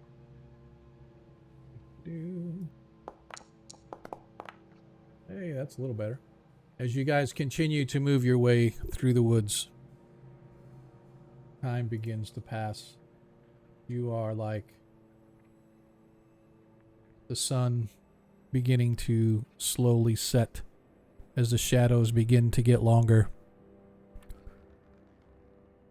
you stop again, and Desmond says, I should we check for Faye again to see if we're going in the right direction? I mean, I have spell slots. I don't use spells a lot, but Might as well. No idea. Fae are very tricky to find, so might as well. as he closes his eyes, once again summoning the energy of the woods, as he begins to slowly scan around, and this time rather quickly he's like, there. And he points deeper into the woods, off the trail. He's like, there's a presence there. I feel it. It's not far, maybe a half a mile at most. If we hurry, we can get there before dark. As you guys begin to follow his lead. Perhaps 30 minutes later. For that, Desmond, move ahead 30 feet. That way we're not blundering right behind you, and you can call stop if we need to. As you guys are moving your way through, suddenly appearing once again is the pixie girl, the Fae, as she sort of looks at you and says, I warn you, what you seek, you approach soon. I beg of you, let us have the horn. Let us aid you in your quest to stop the forest protector. If you don't, surely all is lost for my people. She's gonna think a moment, then look over to Desmond. Is there a chance that you could guide our tracker ahead so he can see this creature? I'm sorry, Your Majesty. I understand your concern fully. Yes. However, please understand my side of this. I will send two of my warriors will escort your guide, your tracker, to the place that you seek. But know that I do not believe the forest protector is there right now. Whatever evil has held sway over him is, and where this evil lies, the forest protector is not far behind. She's going to turn to Desmond, but he's not actually here to do that. She's going to give him a description of her sister too. Okay. And if he spots her, to let her know. But in the meantime, he'll just, look at the area, and I'm pretty sure his own personal magics will pick something of some kind up. Okay.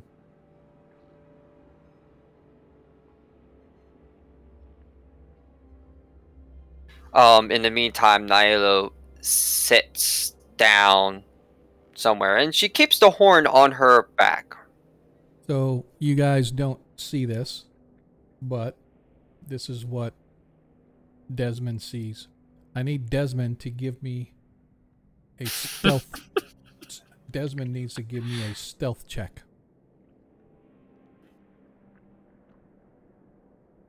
Anybody want to roll a d20 for me, and I'll just add whatever his stealth bonus is to it? Sure. Okay. All right. Let me. Now I need to. All right, someone else can take the next roll. No, you can roll. Dude, we've been consistently rolling low this session. Okay. All right. As Desmond creeps up, he sees that the trail leads to. Oh, hello. As the trail leads to some sort of a depression that sits down in the forest itself. It looks like some ancient place. He has no idea what he is looking at. But from where he's at, he can see that it's a well-traveled area as the path begins to open up and the roots kind of give way. Trees and whatnot have been cleared and shrubs have been cleared, and there are heavy foot traffic all along as he sneaks up to kind of sort of look down. And let me double check what he got. He rolled a 6 plus whatever his mods Yeah, are. I'm pretty sure plus that's a a dex He gets a plus 8. Okay. Right. And so as he looks down, he can see that in this depression, first of all, there are pillars lining the entire circumference of this depression. And down in there, he can see there are a half dozen orcs or so.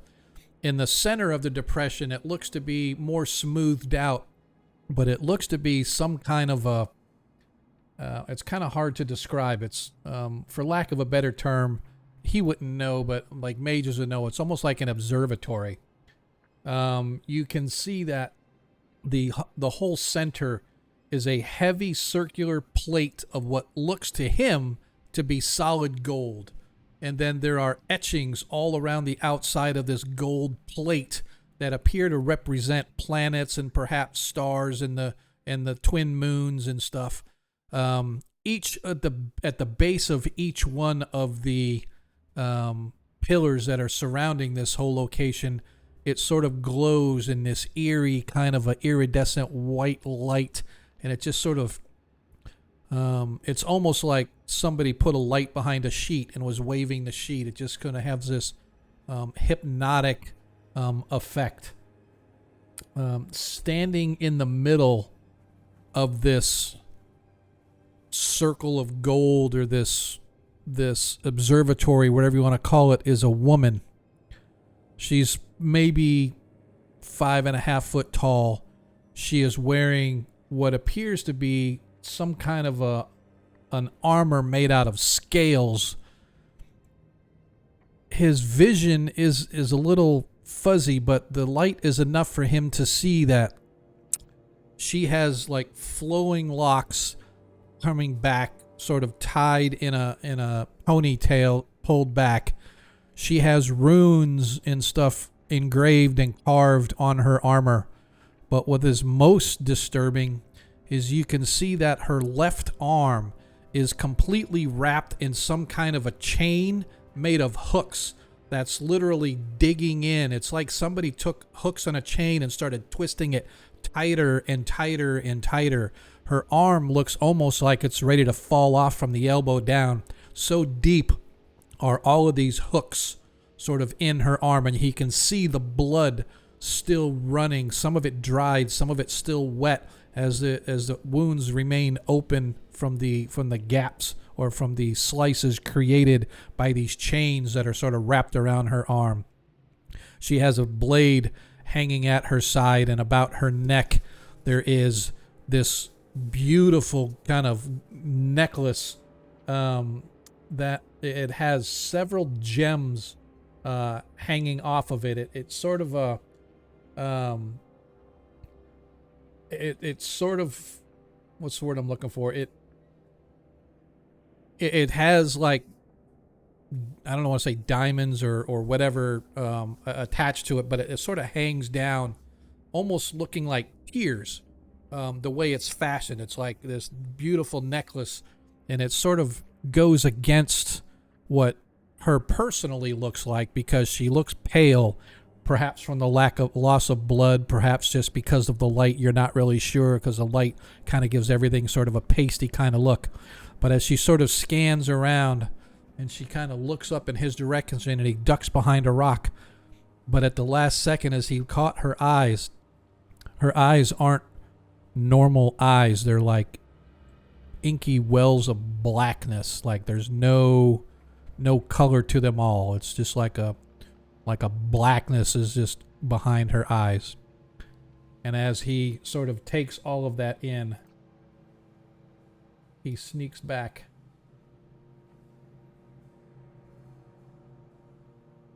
to tell you guys, oh shit, well that was no good. Think it's your sister? Not 100% sure. Kind of got weird black eyes, weird scaly armor of some kind. As he describes, I want everybody to give me a nature check, please. Everybody.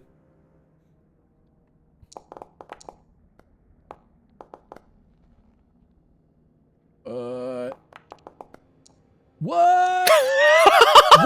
There's all the fucking rolls. There they are. Thank God we got all those my out. luck into this. What the Thank God we got rid of all those good rolls before combat, huh, fellas? So as he describes it, you all realize that the armor that she is wearing is made from red dragon hide. That sounds like her. The pixie can definitely see her look very conflicted now.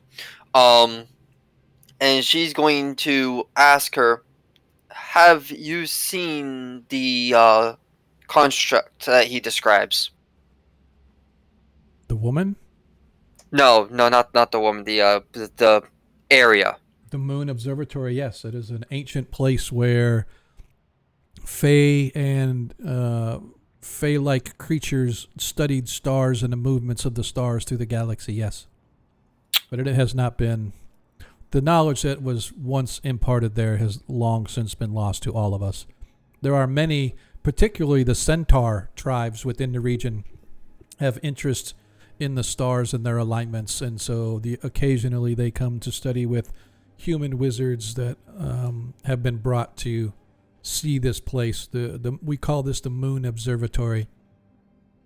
He mentioned a lot of magics going on there. Could perhaps destroying this observatory, as painful as it would be, would that nullify or weaken any of the magics over the creatures there? No. This is purely for academic. Magics that are there are more for providing light and illumination during the nighttime. As the night falls, the magics begin to take hold. However, I do believe that over time, the observatory actually turns and follows the stars above. It is most valuable, but no, I don't believe that it has anything to do. I have no idea why they would be there, what they seek, what purpose they have, unless there is some alignment of stars that they are seeking. Would there be a ritual that you're aware of that will require a specific stellar alignment? No, not that I'm aware. Although at different parts of the year, the veil between the various dimensions or planes grows thin, so perhaps they seek this. Paviskro would know this one, probably. Would that be an Arcana or an Intelligence? Arcana. Is one of those days coming up? Not that he's aware. Typically, things like Walpurgis, which is sort of the Halloween or whatever, those type of nights.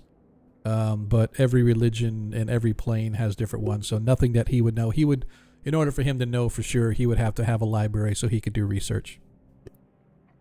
True. Is there any particular dates that are important to you folk? To the Fae in this forest that will be coming up soon? Something that perhaps thin barriers or something that was approaching for you guys. Hang on just a sec. Where is it?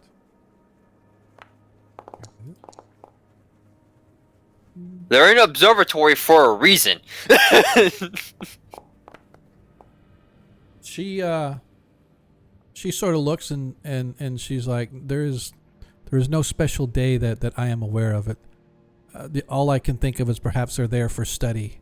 But it is fortunate for us that they take interest in this place because now we know where they are. And so if you would give me the horn, I can gather my people and we can aid you in your assault on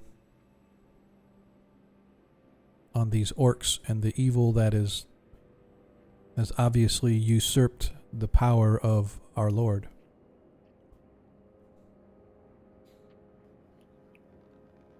And you will protect all Fae, not just the pixies. Yes, yeah, our protective magics will protect all. I give you my word.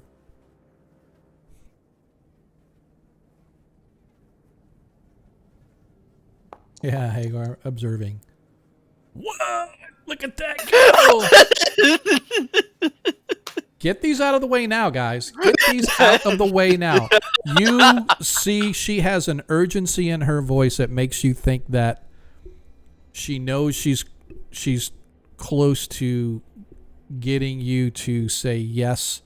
She's obviously extremely interested in protecting her people, and you feel that is her driving motivation, is to protect her people. But you just can't shake the fact that she probably has some underlying motive, but the overarching driving motive that she has is protecting the Fae of the region from whatever it is that's corrupting the protector. The Fae, not just the pixie. Okay. Yeah, That's what I was looking for. she said she's going to protect the Fae, and that's what you get. Like, you have no reason not to believe her. Very well, but I still strongly request my presence be that I wish to witness this. Okay. All right. She is going to stand up and lead the way. Okay. As she kind of holds firm and says, "The horn," as a show of trust. She kind of pauses a moment. Can you even carry this? As she sort of, and about a dozen or so pixies sort of come out of the trees in the woods around you, and they come up and they sort of lift or begin to lift the horn. She keeps her hands under it in case it falls. Okay. After a moment or so, these 8 or 9 or 10 or whatever it is pixie easily lift the horn and begin to move into the woods. Now we'll back to the others, and I will be back. Oh, I will be back, and then falls. Right. As you guys go to move to the woods, she turns and looks back at you and says, "You must hurry. I believe she is summoning him." And the pixies all vanish into the trees, blending in faster than you can follow.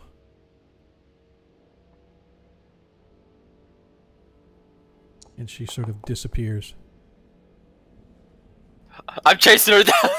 As you chase her down, you begin to move toward the direction that they're going, in the direction that you were expecting to go, but pixies literally vanish into the trees with the horn. And as you go to follow, suddenly she appears. "I promise, we will be there." And she vanishes again, just poof. And then she's gone. As you guys move your way through the woods, I need everybody to give me a stealth check, please. Oh, that's not good. Clink, clink, clink, clink. Sorry.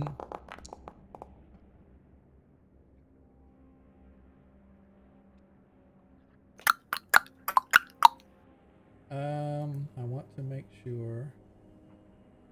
All right, so just so we know, I'll just wait till I don't know why I rolled 2. It's all right. Your first one was an 8. We'll go with the 18. I don't know why you did it with disadvantage, Nilo. Nilo got a 12. That's because my armor gives me disadvantage. Same as Tarikas. Probably why. Okay. Disadvantage. That's why. You're right. I have to go with the low one. Let me. Yeah, because I'm looking at my character sheet on The only one here that could take this check remotely good is Desmond.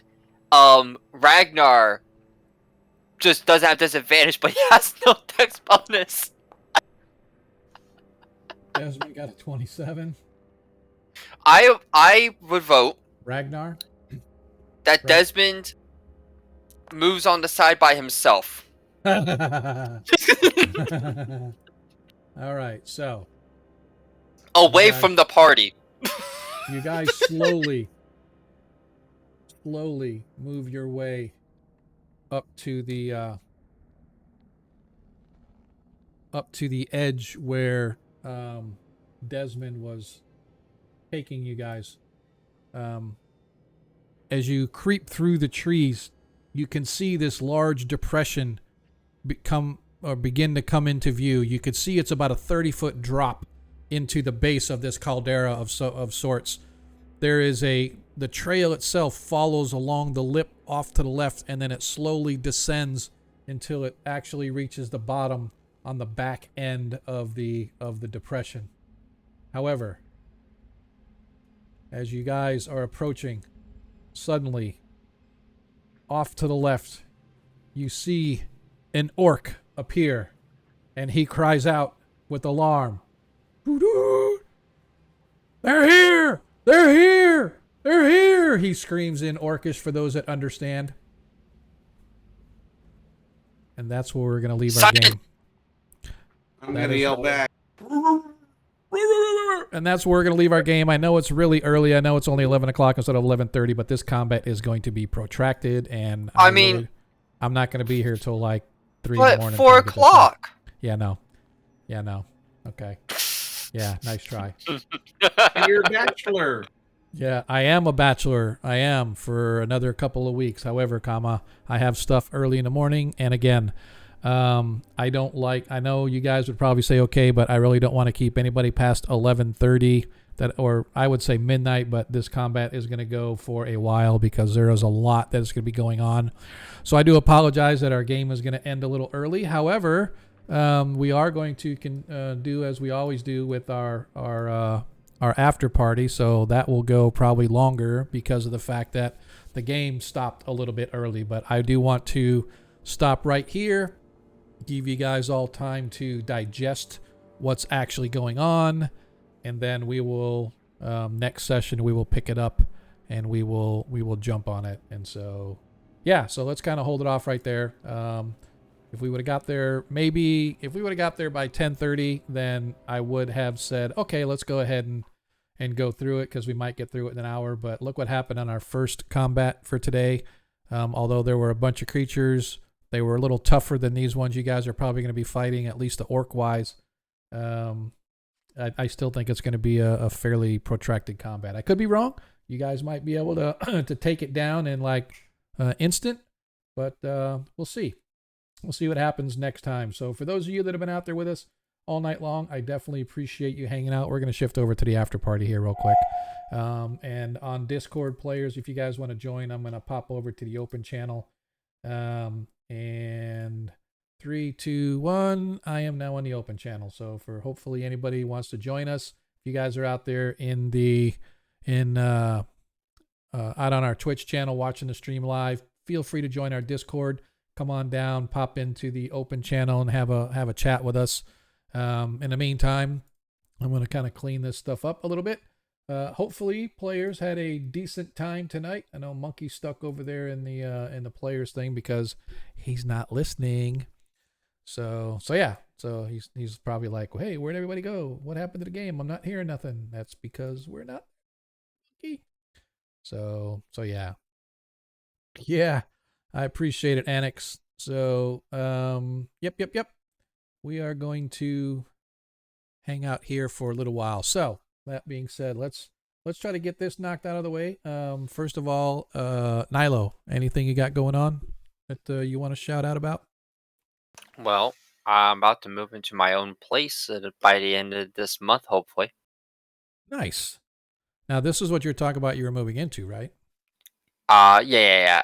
It's around the corner from where I'm at right now. It opened up and it gives me a chance to get out on my own finally.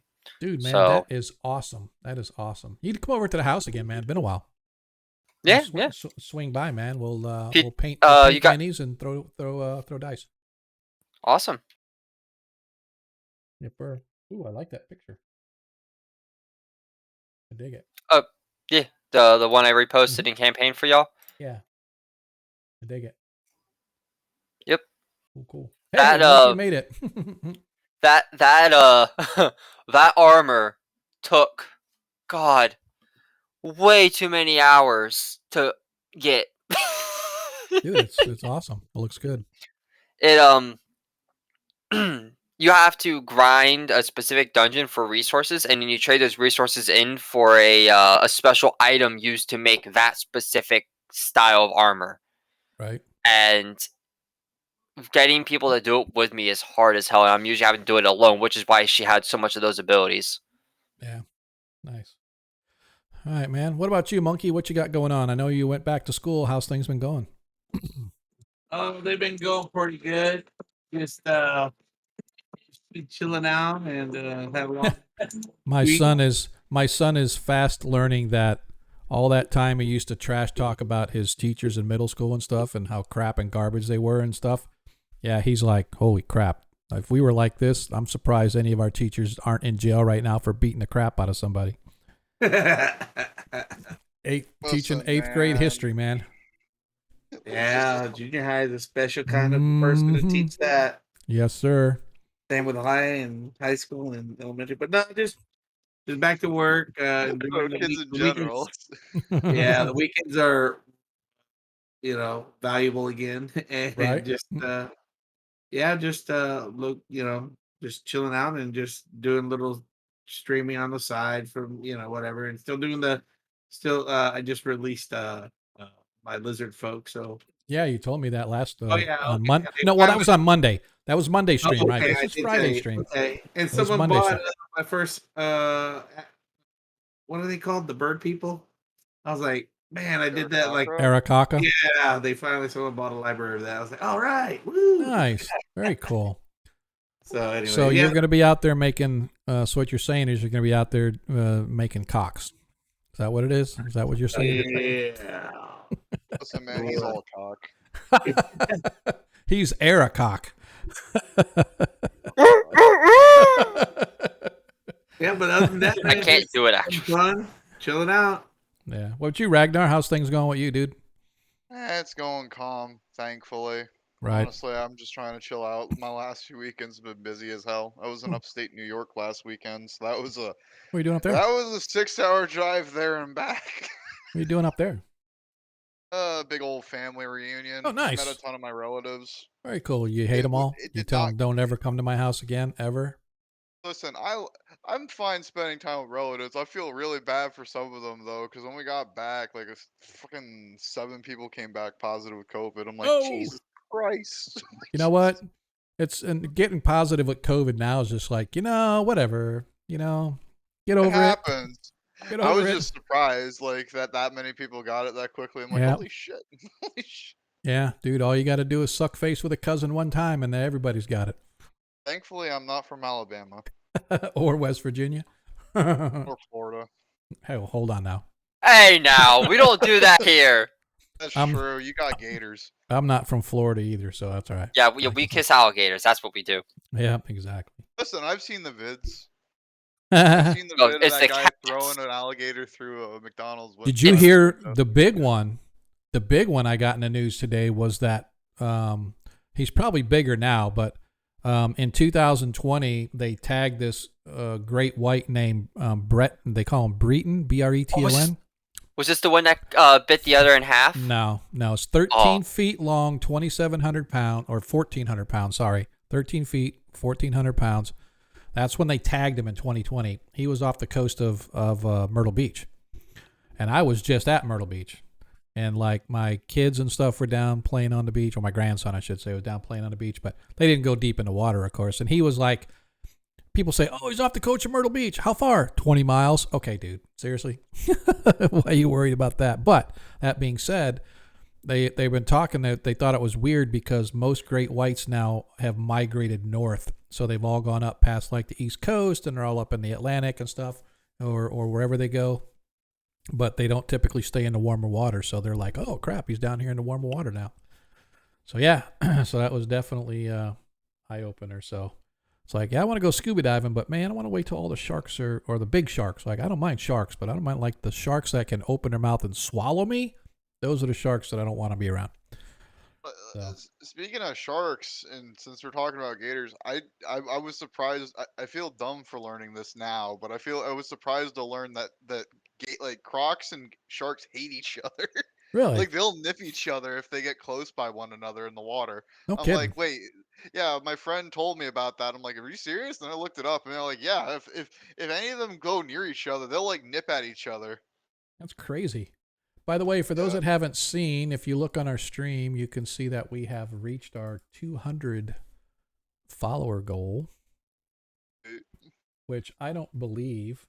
That 200 is how many people have actually followed the stream and whatnot. However, that doesn't take into account anybody that may have like stopped following for whatever the case may be, because I don't know why you would want to not follow our stream once you follow, because I think we have fun. I think we are the shit show of Twitch that everybody comes to make themselves feel better about their lives when they see what we got going on. But yeah, it's kind of interesting that we've hit 200 that 200 followers. Yes. Pizza party when? You can come over tomorrow if you want. Tomorrow I have to go help the former people that live in the house move out. Then I'm going to Castleberry to go get my boots worked on. Then I'm taking my dad to the drift track so he can go drifting. This is what I'm talking about. You throw the bone out there, and they take the bone and they slap you back in the face, and they say, you know what? We should do this, but not now, not tomorrow, not the next day, not next week or next month, not next year. Like, should have told me earlier. Yeah, no. Well, you didn't claim you wanted a pizza party, but I've been asking for a pizza party since we stopped playing at your house. So I guess you're gonna have to start begging the stream to do a little more cheers, a little more subscriptions, a little more stuff like that, and we can raise a little money, have a pizza party, and Jacob will come over to the house and we'll eat the pizza on stream while the rest of you guys watch. How's that? Yeah, that sounds like a good idea. Yeah. What do you think, Spartan? Monkey? Listen, if you wanted to be cruel to me, you eat Domino's. Like, you don't get the good stuff. You get the no. Domino's. No. Papa Gio's. Papa Gio's okay. I like, I'll go over, and actually, instead of Domino's, I'll go over and get Little Caesars. Because I can get crazy bread with it. I've never actually had Little Caesars. I don't know what that's like. Wow, I feel sorry for you. It's all right. Listen, man, I never tried Popeyes until this year. It's one of the best $5 pizzas. Yeah, that's why they were so popular, man. $5 pizza. You walk in there, boom, drop $5 and walk out. I got stuck on Domino's because I worked. That was my first real job. Right. For 2 years. Nice.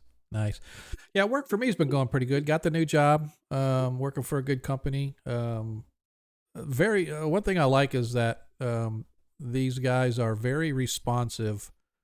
Like, working remote is great, but the downside is, especially for new folks, learning the system, learning how things work, learning how the code base works, going through everything, yada, yada, yada. And you don't have that guy sitting next to you that's been here for 2 or 3 years that you can turn to and say, hey, dude, can you look at this? Does this make sense? How does this work? And they can show you. Now it's like, hey, you got to reach out on Slack. You got to get with them if they respond, yada, yada. And so I've found in some places that I have worked remote that the response time really isn't that great. These guys are like, within 2 or 3 minutes of me asking a question, man, they're on it. We hop on we do Google Meet, but still Slack channels and stuff like that. And we have video calls and yada, yada. And so these guys are really good about, like, I've been beating my head on the desk for a couple of days about why, like, when you look at code that somebody else wrote and you're not 100% sure how it works. Yep. It works, apparently. It's been working, apparently. But then I look at the code and I'm like, this just doesn't seem right. And when I grab one of the guys that's been there for like 5-10 years, I walk him through it and he's like, yeah, that's not supposed to do it like that. And I'm like, yeah, I know it's not supposed to do it like that. So then I have to unscrew it, right, and make the changes because originally I had to make changes to it, and that's how I found the problem in the first place. And now I got to not only do what I need to do, but fix this problem. And so, yeah, beating on my head on the desk for a couple of days trying to figure out how this is working and stuff. But it's actually going good. It really is. I mean, they pay me well. Yeah. And then Hey, oh, go ahead. Go ahead. no, I was just going to say, and then I had, for the first time ever, I had a recruiter reach out to me that says, hey, do you want to do some side work? And I was like, what? What's the time requirements? Because I have D&D on Monday and Friday, but other than that, my evenings are free.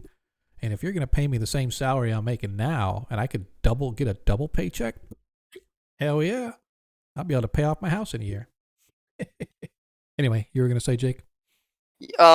Is Cecilia wearing what I sent in the picture, or is she wearing something slightly different? Something that looks like it, but just not that color. It's made of red dragon scales, so it looks like it, but just it's got runes and stuff carved on it too. So I can actually recolor rune. it to be a bright red. Yeah, it's actually more of a sort of a darker red, like a red dragon, right? So it's not bright red. Yeah. It's sort of a deeper red, but like I said, it's got the runes all carved on it because she's a rune knight. That's cool as shit.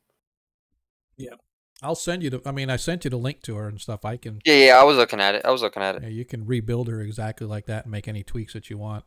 And one thing I love about the 5e integration is I went to D&D Beyond and built the character, created an NPC, blank NPC, and then I connected it with D&D Beyond with the player or the yeah, I know what you mean. ID, and it just imported everything that she had. Boom, right there, and I was done. I was like, nice. And if you look at her stats, I rolled those. I didn't do like point buy or anything like that. I said, roll the stats. And I rolled them, and I was like, 16, 17, 14, 13. I was like, hell yeah. Let's make her a combination something. Let's make her something that the rest of the party is going to despise me for introducing to you. Introduce her however you want. I'm gonna steal that armor or she dies. Hell no! That is not your armor to take. That belongs to the Hundar family. Yeah. You can have the spider mail. You can It have the spider mail. Yeah. belongs to the Ragnar Hope charity auction. Right. Yeah, but I am a bachelor for another 2 weeks as of tonight. My wife's coming home early. She was supposed to stay until first week of September, but depending, it really depends. Now, I want my wife home, dude. It is so flippin' boring. It's like my wife is one that can sit in the chair and she can just start watching shit on TV. And whenever a series she's watching is done, it'll just automatically start the next series, whatever it is. And she doesn't care. She'll watch it. If she likes it, she'll keep watching it. I can't do that. I got to flip through and find something. And I'm like, nah, don't want that. Nah, don't want that. And I'll be there for like an hour trying to pick what I want. I'm used to her just kind of sitting there and picking the shows. And when I'm done doing what I'm doing at work, I'll walk out there and sit and we'll watch stuff together. I hate the fact that I have to cook for myself. It sucks. I am not a great cook. I can cook, but I'm not a great cook. But she's an amazing cook. So Yes, she is. You know, when I've sit there, hey, Troy, he's back. Thanks, dude. We, if you were not here, Mr. Cannibal, when we actually finished early because they're getting ready to go to the boss level. And I didn't want to be here till 3 o'clock in the morning running combat because even though it's 5e, I still think this is going to be a little bit lengthy combat, especially what happened on when we first started. Yeah, Agora Quest After Dark. That's right. It's the after party. We don't say after dark because that's like Skinamax. But so yeah, man. And I'm really, really looking forward to getting these guys back to Traft so we can start seeing some more of that amazing map that Cannibal had made for us, man. I still dying over that, but yeah. Spartan, awesome. Shut up. I saw that. Wait, what I miss? Is this in Discord? Did I miss something? What I miss? He ain't suplexing my sister. Oh, I don't even see. I made a joke in a different community, in a different server. Oh, got it. Didn't see, so. Yeah, dude, I don't just like it. I flippin' love it. I actually was seriously thinking about doing a little, like, maybe once a month thing if I can squeeze it in on doing a city-wide campaign using Traft as the home base. I think that would be pretty cool. But yeah, man, it blows me away every time I look at it. I'm like, damn, that is freaking awesome. And the next one I have is Gryrax, because I did another map just like the one I gave you for Gryrax, because I actually have an adventure written for Gryrax. It's been like years in the making, and I just stopped working on it like 2 years ago. It's about, I don't know, 2/3 done. I really should finish it because I think it's a pretty decent adventure. And it has some classic antagonists that I think so. Yeah. No, you did. You gave me the PSD.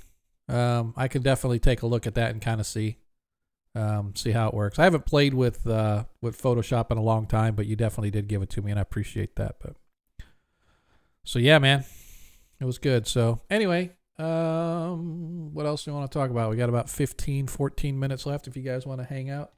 Not sure. I'm just over here prepping these models to be primed, hopefully without it raining again. Right. I've had 5 models sitting on my desk. I haven't been able to touch them because it's been raining and you can't prime models when it rains. Really? Yeah, humidity fucks up the paint. Oh. Florida, The you spray. always have humidity. What are you talking about? Yeah, you're in Florida. Hello. Yeah, essentially you have to wait about a day after it rains. And it's not that easy to do that, or I need to get myself a an air filter box I can spray into. But that's $120 at the cheapest. That's for a used one. I can get a good one for $150. Yeah. I don't know why they cost so much. It's just a box with a filter with a air sump in it. There's Right. not a lot of competition for it. That's why. True, they were all exactly the same brand. Sean, by the way, if you needed a show to be recommended, Shameless is pretty good. One. It's called Shameless. Oh, no, dude. My wife and I watched that for the longest time. I need Yeah. to really pick it up. I've seen a bit of it like one of the later seasons because I was on Right. vacation with my Yeah. girlfriend at the time, and she showed me a lot of that while she was there. Yeah, I'm not exactly 100% sure which seasons what seasons we've seen, but we've seen so many of them. And I told her, I said, we really need to just go from the very beginning and just watch it all because I love that series. There's a lot of series It's out a there that I really. long-running series. Like when I Yeah. first what the season I was watching, then I watched episode 1, and I'm like, they're so young. Yeah, they It's are. like, and it's it's like weird. if you want tit ass drugs and just straight up what's the word I'm looking for? Trailer trash. That's Straight the up show. Florida action. Yeah, man. There you go. Florida man Miami. in action. All right. No, dude. Calm I'm your from titties Florida. there, Axe. I'm from Florida, smart. man, and I will say, I am from Florida, and I will say that exact same thing, man. It is Florida man in extremis. But yeah, dude, I like it. Freaking Man Shorts put out a single video compilation of all their Florida editions. Oh yeah. What are they at now? Like 10? It's an hour long. Jesus. I love watching those. That's literally they just look at Florida Man articles and they apply it to D&D. They look at They look at public criminal records and just repeat and just act them out in game with a flare. Exactly. That's what makes it so horrible. It's because every single one of those stunts is legit. Right. I mean, it's the same logic that you apply to whenever you go to airport security and they have that display box of things you can't bring on the plane.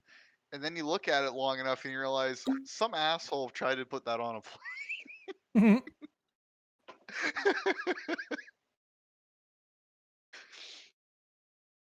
Yeah. Trying to look at some of these folks that are following or at least streaming or watching or whatever. I'm like, I don't even know any of these folks. Well, I do know there are.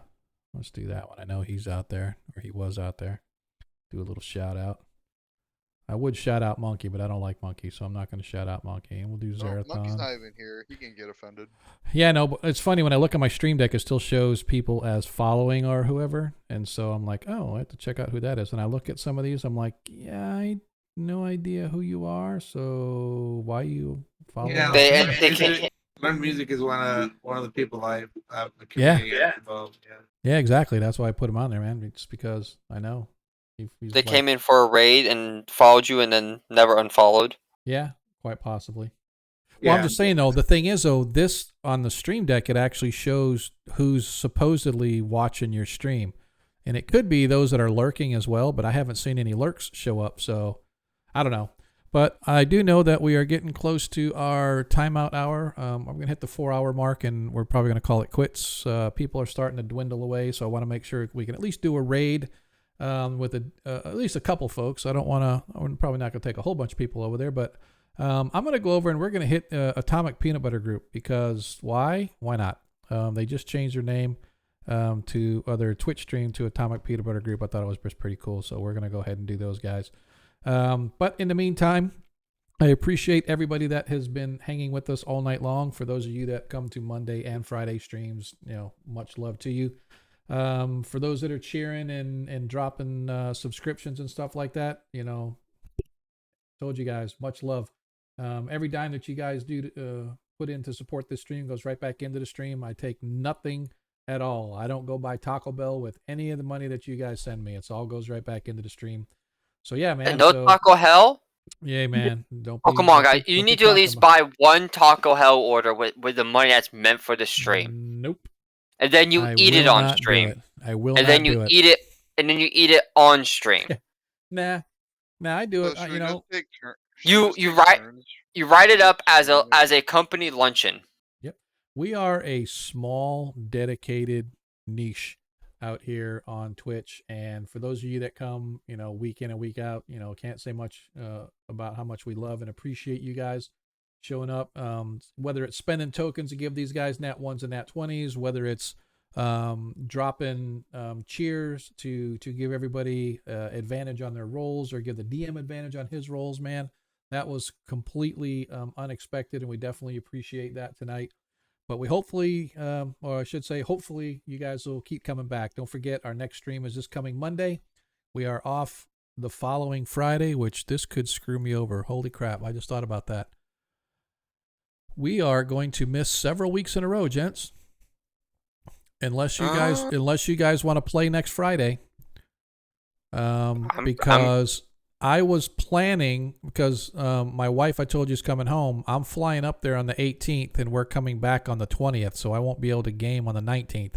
So if we either game next week or the week of the 26th, and then back on the 2nd again. So one of these times we're going to have to do back-to-back weeks if we want to do that. Otherwise, we won't be back until September 2nd. I believe the primary person this would concern would be Desmond. I don't know about Monkey, but I know Desmond had this week specifically set up. Yeah. Well, I mean, yeah, exactly. And not only that, like I said, whatever we do, we're going to be back on track on September 2nd.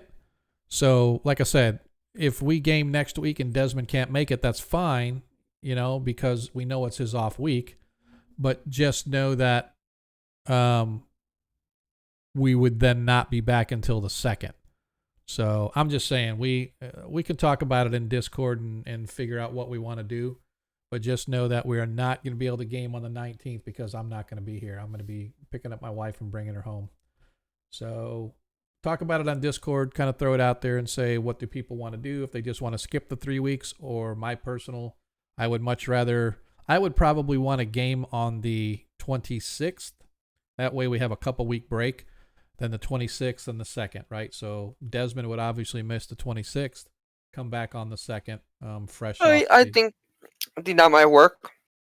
Yeah. All it is combat. I don't think it'll be too very difficult to keep track of that. No. And the other thing though is like, what happens after that, right? So he may not want to miss the boss combat, right? So again, throw it out there in Discord. I'll throw it out there tonight to kind of determine, what's going on and what we want to do. And then we'll make that ultimate decision, and we'll put it out on the stream. as far as the schedule goes. So if you guys come to our channel, the schedule's always there. I go update the schedule whenever I make any changes. Right now, it's pretty automatic. Every other Friday, every Monday. So you can come check us out. But anyway, we definitely appreciate you guys hanging out with us tonight. We are going to, first of all, let me switch this over to stream ending, and then we're gonna go over, and like I said, we're gonna raid Atomic Peanut Butter Group. Those guys are pretty cool. They definitely appreciate any and all love that we show them. So when we get over there, hey, no problem. Learn music. Thanks for coming by the stream, man. We definitely appreciate it. I know Monkey's not much in the way of a gamer and stuff like that, but at least he got you in here, man. We definitely appreciate it. But yeah, what we're gonna do is we are going to raid over to Atomic Peanut Butter Group. If you guys haven't followed their stream before, I highly encourage you to do so. They do D&D stuff. They do all kinds of stuff. I think they do they do Castles and Crusades too? I can't remember if that's the group that does. I got so many that I look at. I just don't get a chance to catch them all the time. But these guys are good.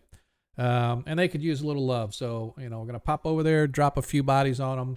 Make sure you hype it up and do whatever it needs to do in order to get these guys pumped. So, that being said, just remember, in a world that you can be anything that you want to be, all we ask is that you be kind.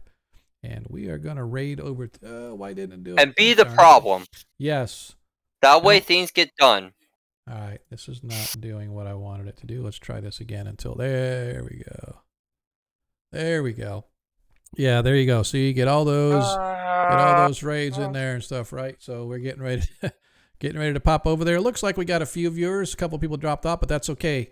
We're out of here. See you guys next time. Peace. Later.